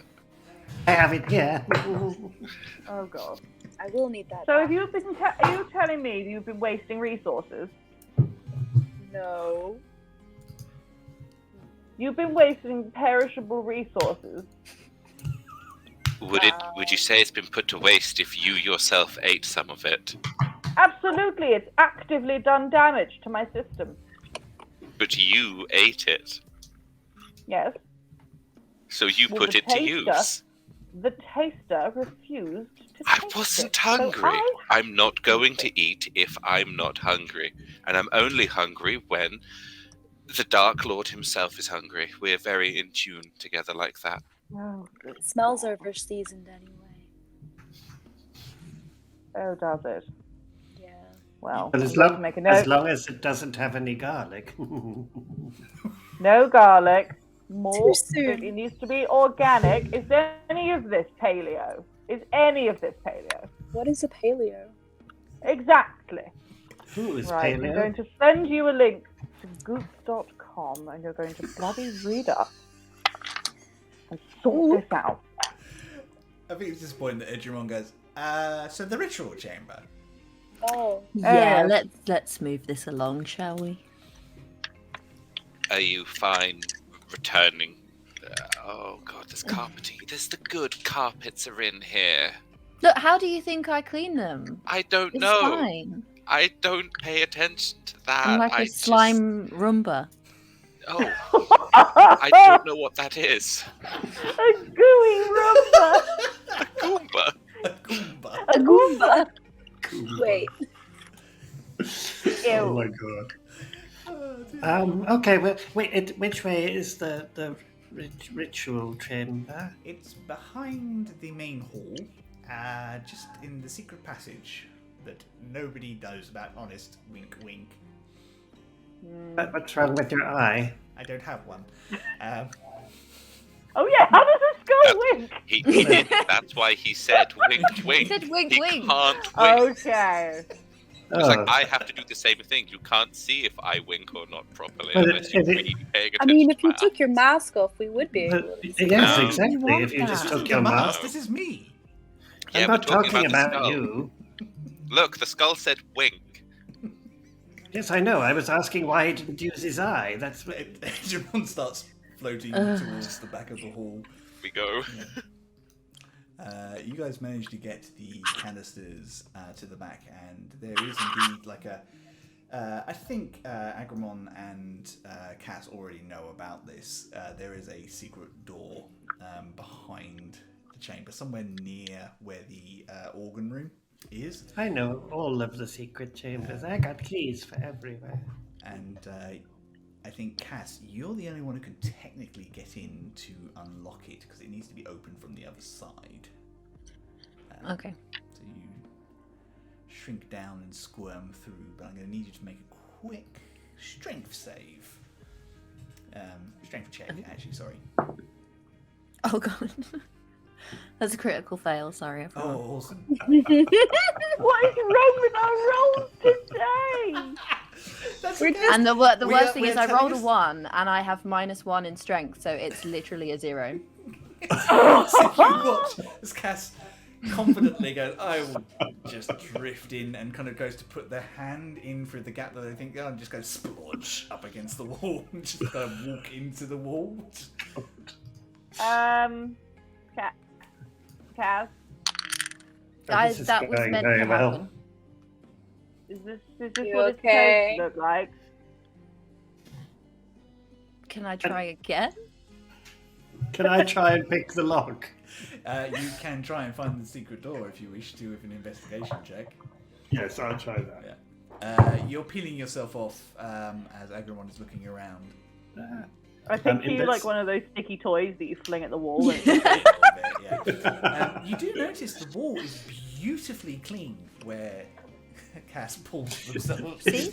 Is there like I a told clean you. patch where the splat was? Yeah. I told you. Yes, but this very- also implies that they weren't cleaning the walls. And what have people been? Why can't people do their jobs? Okay, I rolled a 19. I found the door. I feel like Oh. you would be the And best. you kind of see this click hear this click as Agramon kind of just suddenly appears, looking very pleased with himself next to you, and the door just opens. After you. Oh, okay. Yeah, you go. You first. I'm going to check for traps. You may do so at advantage because of your background. Ooh. Ooh. What am I using? Perception? Yep. It's investigation, sorry. Investigation. Oh, it's the same thing. So, 14. 14? Yeah, I mean, you were aware there are definitely traps down this corridor. It's not one of the ones that you come down on a regular basis. It's one of the ones that Strahd regularly has updated because it's very important. You do manage to miss the needle trap, the pit trap, and the spikes suddenly launch out of the wall as you kind of progress down. And you can... After I've passed those 3 traps, I'm just going to yell back, "No traps down here!" Have we literally just watched them all go off? You have. Agramon has literally set every single trap off and then kind of walked around them, almost like he's completely unaware that they're there. My God, how have you lived this long? Well, come on. Agramon has lived longer than the rest of you. He has been here Yeah. longer than anyone knows. The only person who might remember is Strahd himself. Well, come on. Did I see any of the traps on the ceiling? There were no traps on the ceiling. I'm going to just walk up the edge, stand upside down, and just walk along the ceiling down the hallway. Just no. Amazing. Spider boy. I'm gonna use my frying pan as like a shield. The rest of you, I mean, actually, with the exception of Cass, because I think you've got spider climb as well, haven't you? As part of your features. Or something like those. No. No. Okay. Well, the rest of you. I'm going to walk holding a crystal out in front of me there. may have. Well, I can be a puddle, so. Yeah, you guys can make a. I mean, Cass, I don't think you need to roll because you will just change your shape to go around. So I'm going to let you off on that one. For Pappy and Iris, I'm going to need you guys to both make a dexterity saving throw, but you get to do so with advantage because you know it's coming. Because of the crystal, right? Yeah, absolutely, because of the crystal. Yeah. Not to do with the fact you just literally watched Agramon walk around the set off all the traps. I threw one. You threw away. You threw away the dice that rolled for you. Yes. Oh. I mean, that's on par for the episode. It really is, honestly. Okay, so my first dex save was a critical fail. Okay. And my second dex save is a 7. Is a 7. Oh my God. So my first one. Charlie, 1, 2, or 3? Mm-hmm. Oh boy. Bulba, which one? 2. 2.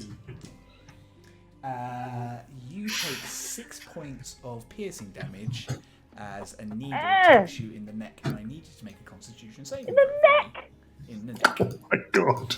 Oh, feck. Constitution Christ. saving throw. How? No! Is it That a was 1? another critical fail! Oh my No! God. I am very sorry. Iris is now poisoned. Oh God. I told you I shouldn't have had that sugar. Worse, the crystal falls from your hands as this happens and breaks in 2 pieces. Oh no. I'm basically dead.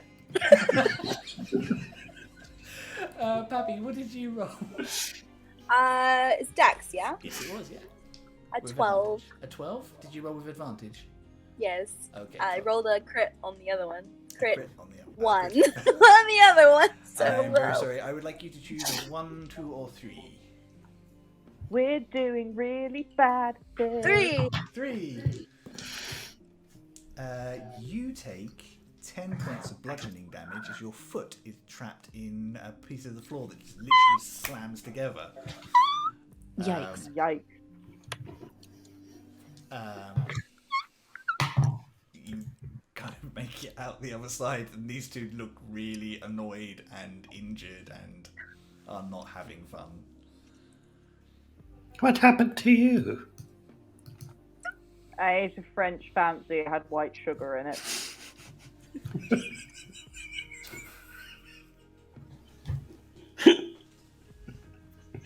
Oh, well, that would She says be... she's still got a dart hanging out of her neck. Oh, don't worry about this. It's fine. I'm fine. Are you sure you don't want that taken out of your neck? I mean, it is a bit uncomfortable. It would be good if you could take it out. That's... Oh, that felt deeply unpleasant, right? No. Amazing. You find yourself before a huge gold ornate door with pictures of vampires clambering above each other to reach Strahd himself, embossed in quite an egocentric sort of relief just above the door. Well, that's very flamboyant. Casimir sees it and says, oh, I've got to get me one of these. Doesn't quite do him Of justice. your old self. Yeah. No, I'm going to get a portrait door of me as a slime. Gotta glorify that slime. Contour that slime. Just gonna sneeze. I mean, on I do canvas. wear it well, I know. I'm making the best of a bad situation. I call it that one time that I was made of slime. What?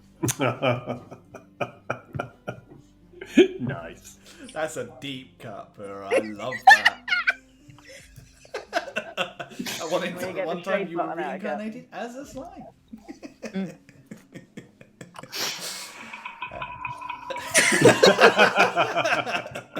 Casimir is not amused. Amazingly, almost like it's a plot device, the slime, the ichor you managed to get across completely untouched. Good. Which is Hell yeah, plot armor. Before we go any further, is it alright if Paprika takes a moment to heal his foot? No, absolutely not after that slime joke. Don't forget it's your fault that I'm in this mess. It's not my fault. I was a contributing factor, but it's not entirely my fault. Tomato, tomato, isn't that the same thing? No, it's tomato. I'm a chef, I would know. I'm just Are going to you a chef, Yeah, though? Can I just whisper to Iris, what happened to her tomato? I don't know or care. Fair enough. Yeah. Can I really subtly use cure wounds on myself as well? You can, yes, indeed. I can't let anyone know because that's some bullshit Western medicine. That.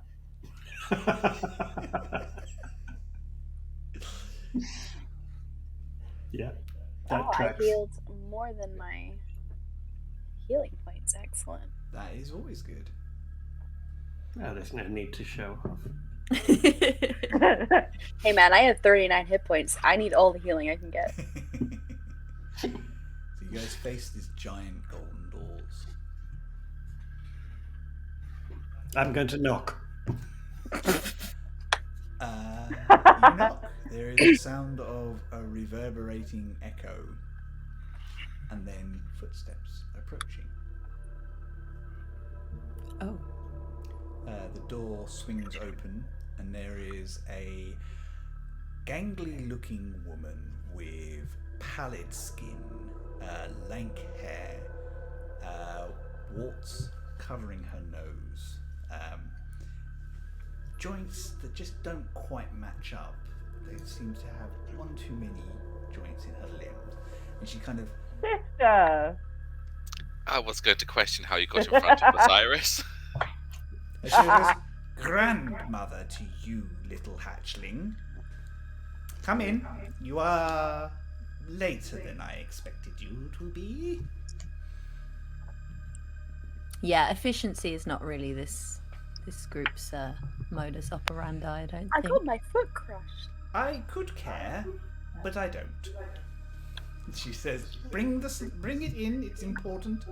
We must raise my dear godson back from his torpor. Righty ho. I'm just going to turn around to Iris and say, "It's for you." Oh, what is? There's The someone door. at the door for you. Oh dear. Right. Okay, thank you. In we go.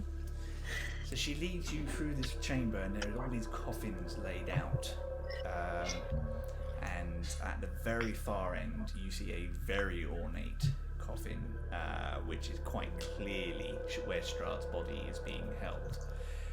There are necrotic runes etched into all parts of that, mixed with other languages that not all of you would know. Some of it's undercommon, some of it is infernal, and some of it's something that probably a lot of you don't. But it kind of seems to intone that this is a ritual chamber for bringing back that which is already dead. She guides you forward to a huge piece of machine where there are already places for these vials to stand in. Quick, I haven't got all day. This ritual takes some time. We need to make sure that you have every chance to escape before it gets you. Now, can I inquire? What? Will Wait. there be an? What was the bit about it getting us? Oh my dears, you're very valuable staff, but you're not indispensable. And she kind of shows her hand towards all this. And they do need to feed when they wake up, after all. You not being in this room is important. Okay, good. I go now. No, I need you Yes, to finish your you job. just leave. One of the vials is 5 water skins. Is that going to be a problem? Yes, I was going to ask. Is that going to be an issue? I'm gonna put my hands up and do a shake like a belly Oh dance. God! Don't shake too much. No. Oh, does anyone else feel a bit nauseous? Now it's sparkling ichor. Where do we put it? Only if it comes from the champagne. Otherwise, it's Region. just sparkling ichor.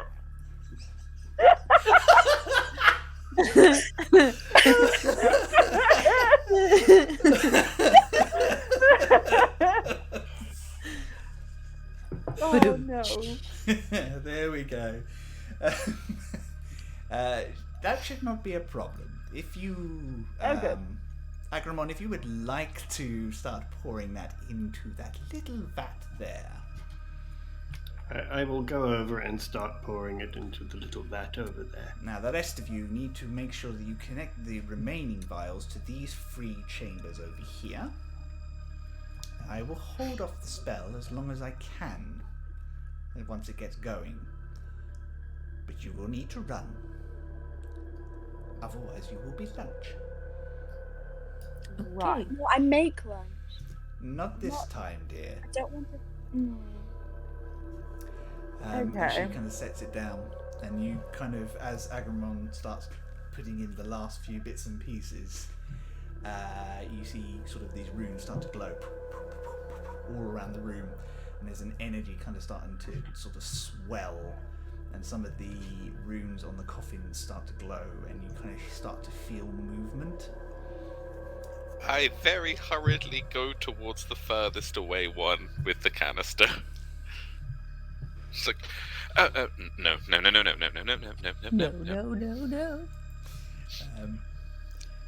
Click goes into place. Who's moving the second canister? I'll move the second canister. It's a little further away, so you've got a little further to kind of run, but it's not by far, it's only about 5-10 feet. Oh no, I've specifically gone to the furthest Oh, away the one. furthest I one, move okay, very fast. A little closer, so you're a little closer by about 10 foot. That goes click, and the last one. I'll do the last one. Awesome. And you do so the same, and it falls into place. You kind of hear vroom, vroom, vroom. And the room just kind of pulses with this necrotic energy. And you start hearing scratching sounds on the inside of the lids. The hag at the center of the room holds her hands up and she goes, "Run." Right.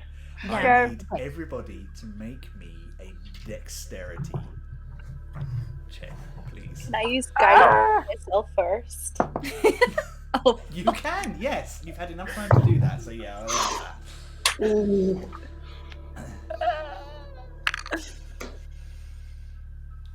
Okay, there's some not happy faces there. Oh, right. So this is a chase scene. How you do versus how these vampires roll depends on the dexterity is how fast you are, basically, how much of your speed you get out before them. They rolled really badly on the first round as well. Good. Okay. So they got a 5. Did anyone get lower than a 5? Okay. Oh no! Oh no. One down. Down? Yeah. No! Not dead. You've just lost footing to one of them. You guys start pegging to the exit, and these coffin lids burst open, and these hungry, barely humanoid things with extra joints just pull themselves out, hissing and cackling as they come. Why are they after me? I don't have any blood. They're just after anything that's alive. They want the goo. They're just pure hunger at this point.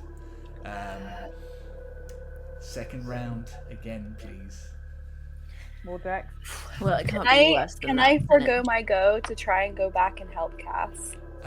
You can forego your go to give Cass the help action, which will give Cass an advantage, but you will automatically take a strike to do so. Yes, I would like to do that. I'm not leaving him this time. You want to say Ouch, something, my feelings. Adorable. Well, thank God for advantage, is all I can say. What did you want to use, Aaron? I was just gonna say, does it matter that I am very speedy? These things are very speedy, as speedy as you are. However, you can use a key point if you have any left to use Step of the Wind. It's more my base speed is 50. Yeah. Oof. It's So fine. I'm taken okay. that into consideration. Okay, good. I know you're trying to make this less scary for yourself, but it's happening. Oh no, it's not less scary for me. I just need to be faster than everyone else here. Yes. Okay, so second round. They got a 13. I got 16. 16. I got 10. Right. Natural 20. I think I'm okay. Yeah. Awesome. Definitely thanks who to got lower paprika.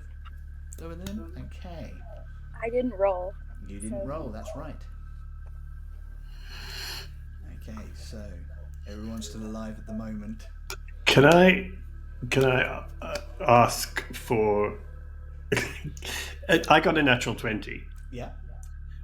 Can I, as we're moving, can I drop my bag of 1,000 ball bearings? Yes, you can. We're behind Yes, you. can. Yes. No. You'll get advantage on the next roll. Okay. Yeah, I want to do it Yeah. behind them. I'll throw it or put it all like behind them, so it's between, as much as it can be between us and any of the vampires, Yeah. to try and help everyone in the group. With this, Right. this speed that you guys have seen before, like Agramon leaps into the air and just kind of throws his bag of ball bearings, which explodes everywhere behind you, just behind Pappy and Cass. Roll your next round with advantage. With advantage. Woohoo! Oh my God, why are my rolls so bad? Yeah, why is it God for shocking advantage. today?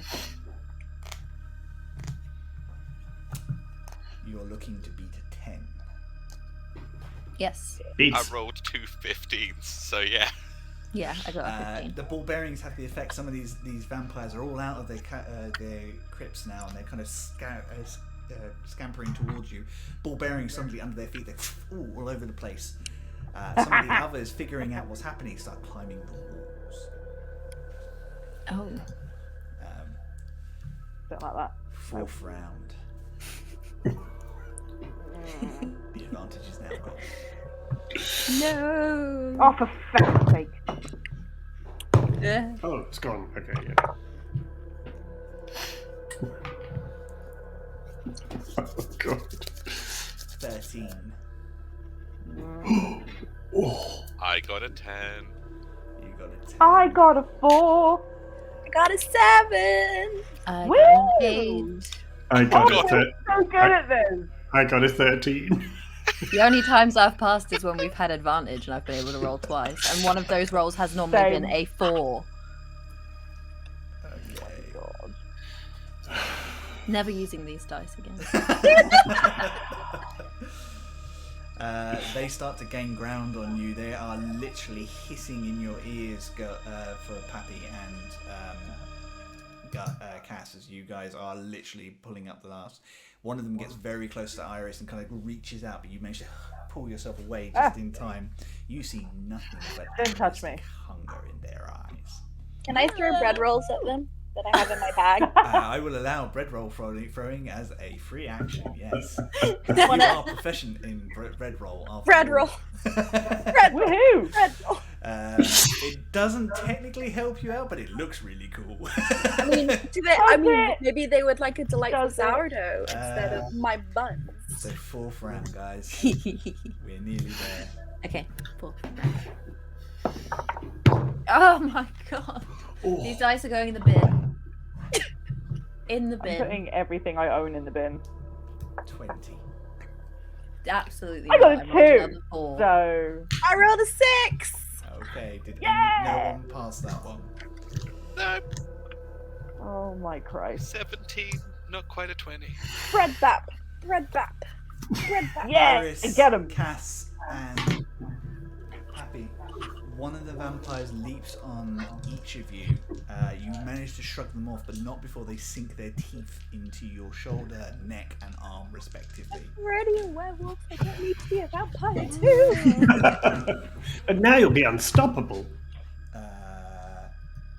You each take 9 points of piercing damage, Ow. and you cannot recover that health. No. Whatever. They just literally go as they kind of pull away. So does that decrease our max HP? That does decrease your max HP. What the hell? And you will be bitten irrespective of how you do in the next round because they are on top of you. No. Oh my god. Is there Shit just got real, anything y'all. that we can do? Okay. Is there anything we can do to help? Can we, like... You guys at the front can forego your run to try and help your friends, one each. However, that will also bring you in range of the vampires, which means they will get to bite you as well. Mm-hmm. Don't do it. Go on with her. I'm evil, yes. I'm gone. Last round. You're very close to the door, but these vampires are right on your heels. Okay. I've not rolled above a 10 in fucking ages. I haven't rolled above a 5. Agramon is going to stop. Without So he's advantage. going to foretake his thing. Agramon's going to turn around, and I'm going to try and like fire at them or something. I know what I'll do. I will throw my lantern that I have. Interesting. Cool. I'm gonna- Set us on fire. That'll help. I'm going to throw my lantern and try and get it past my friends. Bitten and on fire. What a way to die. To give them a bit of help, if possible. Oh my god. In which case, I'll allow that, and the three of you at the back can each roll again Thank God, because I got as the vampire's kind of back from this that's flame. better. Okay, it's a bit better.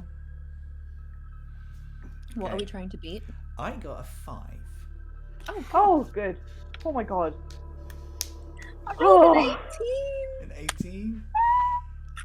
all of you run past. I think one of you grabs Agramon as you go past and just kind of bundle through the door, and you feel this wave of magic as last thing you see is this hag with this big grin on her face just going to slap her hands together, and the doors slam, leaving you in the corridor. Floating next to you, Edramon is kind of like, oh, I think we did it. I'm just going to look at Iris and say, I don't think much of your family. I've kept running. Straight up on the tracks. Straight through. I've kept going. I am gone. You are a speck on the horizon. Gary, Graham. It's Gus. It's Gus. Goose. It was Gus. Goose. He said Goose. I'm sure he said Goose. Goose. That goose. Goose. Too late, he's gone.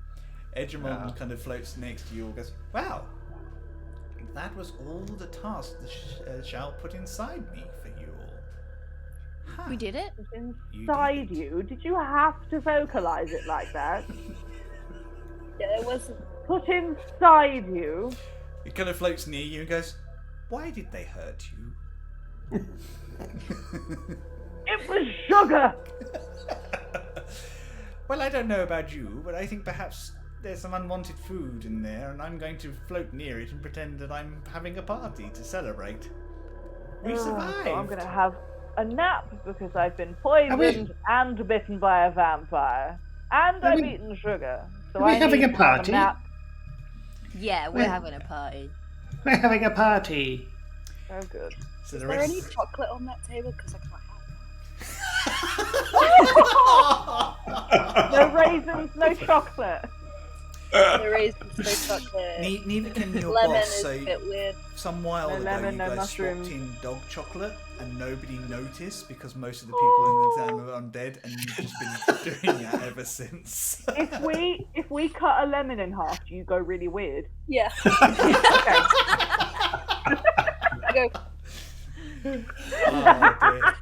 So I'm going to tap our skull friend on his head, obviously, and I'm just going to say, could you go and get Gus, because Yes. I think he needs to change his face mask around because we're not dead, To his and I think party that's mask. he kind of goes, why don't we let Gus come and find us once he's calmed down a bit? He's on a lap of the planet, so then he'll find us again. You guys make your way Very back well. to the main hallway, and you are sitting down on that, and the skull suddenly flames blue again, but not quite as burstly and big. I just had the notification that you actually finished all of the tasks without getting yourselves killed. Well done. You can consider your past transgressions erased from your records. I will, of course, be keeping a close eye on all of you, but you can at least stay for now. Congratulations, you are still part of Strahd's forces. How Wonderful. illustrious for all of you. Enjoy your rest of your weekend. You can take it off and relax. I will see you on the Moon's Day, where I will reevaluate what we're going to get you to do next. And he kind of glimmers down a bit. I'm just going to lean over to Cass and say, who was that?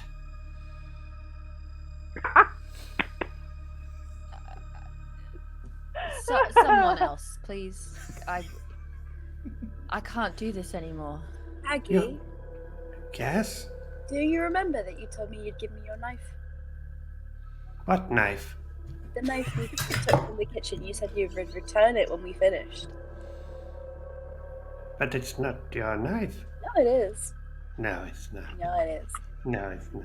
Yeah, it is. It's my good No. paring knife. I use that for garlic. No, it's not. And this argument fades into the distance as we move away from Castle Ravenloft. Yes. So, I'm going to go around for each of you, and I would like a little something like, what happens to your character in the next few months? What's their end? Do they regain their position, their previous position, or do things just get worse for each of them as they go? And I'm going to start with our big runaway, the amazing Gus. Gus lives happily in Cuba for the rest He's still of his running. years. Yeah. He's still running. Hey, I wasn't going to stop. I didn't know I was safe. I just needed to be safe because I needed to be around for when he comes back. So I definitely still have tried to work my way up to return, except now I'd know who to blame for any of the dishes suddenly tasting slightly strange or having hair in them again. So I think it would be back to normal, the incredibly normal life of being best friends with the Dark Overlord, but this time I'll maintain friendship with at least one person in the kitchen so that I can know what's happening. When I finally stop running, that is. It's fair enough. And I think it's easy for Paprika to kind of finally work out that despite his claims and his confidence in what is happening, Gus doesn't really mean anything to the returned Dark Lord. He is literally just another pawn in Strahd's great game. Maybe they even strike up a little bit of a friendship over that, as Pappy becomes the confidant that Gus really needs to show his true self. I mean, he also has to taste my really bad cooking, so... Yeah. Which has definitely got worse since turning into a shifter. That's going to form some kind of sort of bond. Yeah. Iris. The chocolate's changed. Iris, what does Iris's future look like? Oh, okay. After Put out- Iris is... Lay out the cards, Iris. yes. Or do you think it's What just do go they back to hold? normal for Iris? I think she needs to spend some time in her sensory deprivation chamber for a little bit. To get rid of that sugar. She goes on a juice cleanse. She goes to a retreat. She does some hot yoga, passes out, wakes up, is fine. And then scrambles the books a bit and hires herself a Reiki masseuse who stays in her office at all times. And puts crystals in the castle water supply. And the Seneschal, Big one. The Seneschal slowly and carefully puts up with most of this because despite the fact that Iris is problematic for him, she does terrify the rest of the staff in the castle, and she is actually quite good at her job. I'm very efficient. Yes. And that terror is what he really wants to strike in his minions, just to keep them on edge. What about life for Cass? Well, I think Cass, before this little experience, was quite intent on finding a way to get his previous form back and leave the castle. But since forming some friendships, he kind of is beginning to understand more that actually beauty is more about more than like what is skin deep. So he's learning some life lessons. Does he still that people actually like him because he's a charming guy, not just because he's very, very extremely good looking. Does he also bling himself out with the crystals in the water? Yeah, absolutely. Yeah, absolutely. I And feel like like he he gets might into be the in water love. and like the slime sort of like he kind of like And then I notice, becomes and I'm like, a puddle. absolutely yes, come here. And then do some more. Bejewel him. I bejewel the crap out of him. Yeah, Looks I've like been a waiting bunny. all session to use that Zoolander quote, by the way. It's beautiful and well received. Just And we yeah, love sprinkle it. that in. Oh dear. Pappy, what does Pappy's life look like? Pappy eases into his role as head chef when his previous head chef decides that his the mantle can be passed on. And though his sensitive nose stops him from trying a lot of his own food because it's too much for him, he has decided to go on muscle memory now. And most of the time, it's okay. And when he's really unsure, he will contact one of his old chef relatives and ask for something new and exciting to cook when he's run out of ideas. He can't. Garlic is banned. No alliums in the castle at all. I've made a note of that. Don't worry. Yeah, he is not repeating that mistake, and he makes a very good blood sausage. Oh, that's brilliant. And I think after a time, more and more of Pappy's ancestors turn out to be actually quite good at cooking, and even some of the ones that had been like, oh, you shouldn't be doing this, or eventually like, actually I've got this really killer recipe. And it's that wonderful level of acceptance in the afterlife that you get from your family that you were looking for all along. He masters the souffle. Masters the souffle. Let's face it, that's difficult in itself. So. Yeah.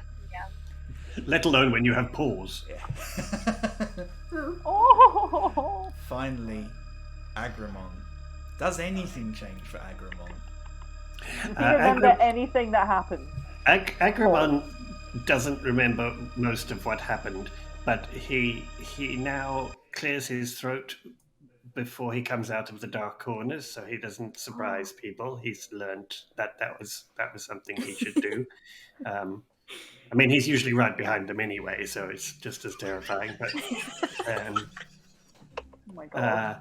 And he still rides the dumbwaiter, but he now tries to make sure he doesn't leave anything in there, like air or anything. And at the party, he encourages everyone to raise their glasses, and we all drink together. And he has one sip of his glass of red wine and falls asleep face first into the food on the table and lies there as everyone finishes their party. And when you eventually turn him over, you realise his eyes are still open. Because even in sleeping, Agramon is ever so slightly creepy. He's got mashed potato. No! Only slightly? Oh No, he was horrible. Guys, this has been so much fun. This has been an absolutely brilliant Halloween special. I have really enjoyed running you through me ruining the Castle Ravenloft lore. Thank you so much, everybody who stayed with us and watched us and kind of joined in and everything. It has been an absolute blast. This has been hilarious. My face hurts. Yeah, me too. My face really hurts. Why? Why does your face hurt? No, stop it now. No, it's not stuck. Oh, God. Wayne and Aggie are one. I don't understand. I have to wake up next to this, by the way. Oh, boy. With the fluffed beard With the always. fluffed beard and Like, good everything. morning. Oh dear. Hello. I'm going to Agramon. try and run things out for everybody whilst I still can, and I've got some control over what's going on. Oh, God. Please, we're going to go around to my wonderful cast who have been absolutely fantastic. One at a time. Please tell them who you are, where we can find you if you want to share your social details, and what you're up to at the moment. And we're going to start with our wonderful special guest. Thank you so much for joining us, Aaron. Always the easiest one to get out of the way, because I don't have any socials or anything. I can pretty much be found somewhere playing a game online on Steam and the like. So that's pretty much what I'm doing. I am a mystery Robin. It's true. He's a mystery wrapped in an enigma. Wrapped in my God, yes. Mask. It's how I protect myself, you know.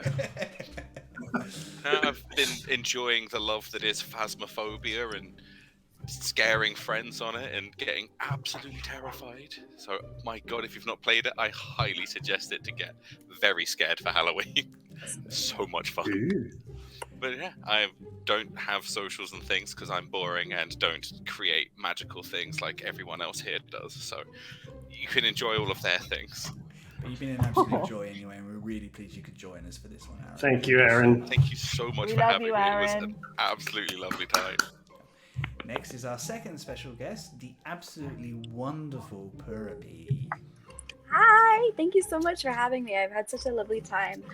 You can find me, I have a card, so purap.card.co, which got all my links on there, so my Instagram, my Twitter.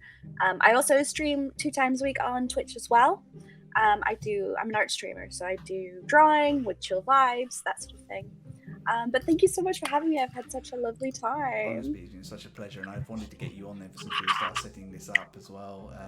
It's been really so good. much fun. Yeah, Thank you for so much. Definitely going to tune into your drawing stream. That sounds like a jam. Thank you. Yeah, it's like super chill vibes. We just love that. chill out, we draw, and we chat rubbish.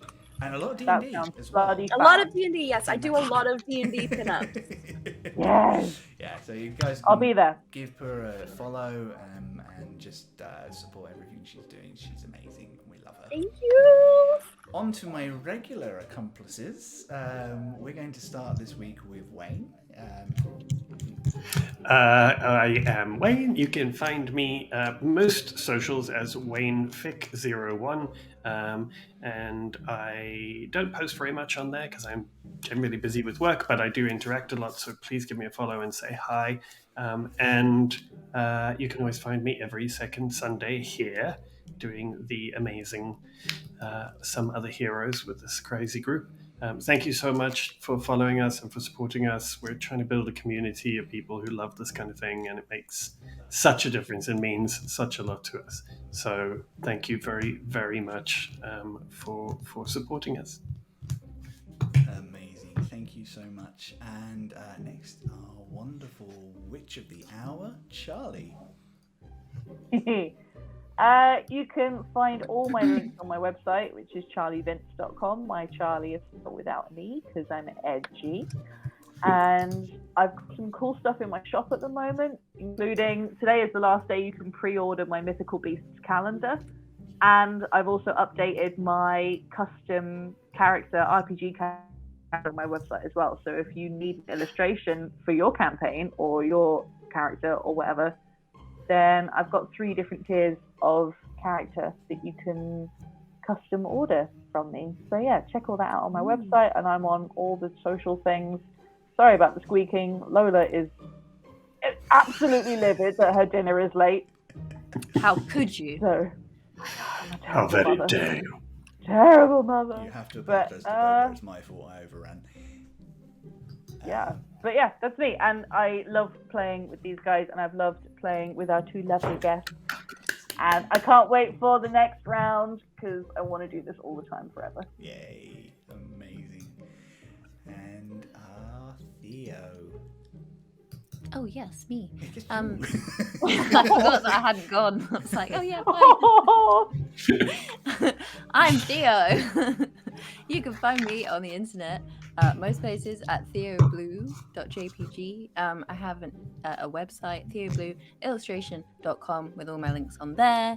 I've just reopened my Etsy shop, so you can find lots of lovely things on there, like Theo's Halloween. Etsy shop is friggin' glorious. It's beautiful. Yeah. It's got lots of Halloween goodies you can get on there if you still haven't had your Halloween fix. And yeah, I've had so much fun today. Thank you so much to our guests, and thank you everyone for watching. Do come and watch us in a couple of weeks as we return to our main campaign, because it's getting really cool. And I can't wait. I might still Karen. have face paint on. Yeah. Charlie's I just really like this enjoy having forever face now. paint on. This is just my face now. Cool. Thank you so much for that, guys. My name is Chris Mepham. You can find me at Chris Mepham Art on Instagram or at Chris Mepham RPG on the Twitter. I have a small announcement in regards to Some Other Heroes. This stream, the channel it's on, is changing its name this week. We will be shifting over from Chris Mepham RPG to Some Other Heroes.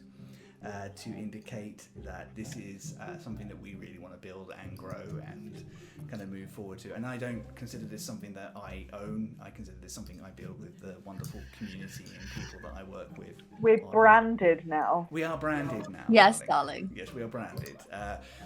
Obviously, from your perspective, as people who are following us and watch us on a regular basis, you have to do nothing. Twitch is going to do it all for you, but it does mean that we will be easier to find on some other heroes wherever the socials are, which is Twitter and Instagram. So please come and give us some likes and follows on those two sites. Some other heroes. Brilliant. Other than that, we will see you in 2 weeks' time for our regular game, where we'll get back to our mysterious island and the weirdness that's going on there. That will be on the 14th of November.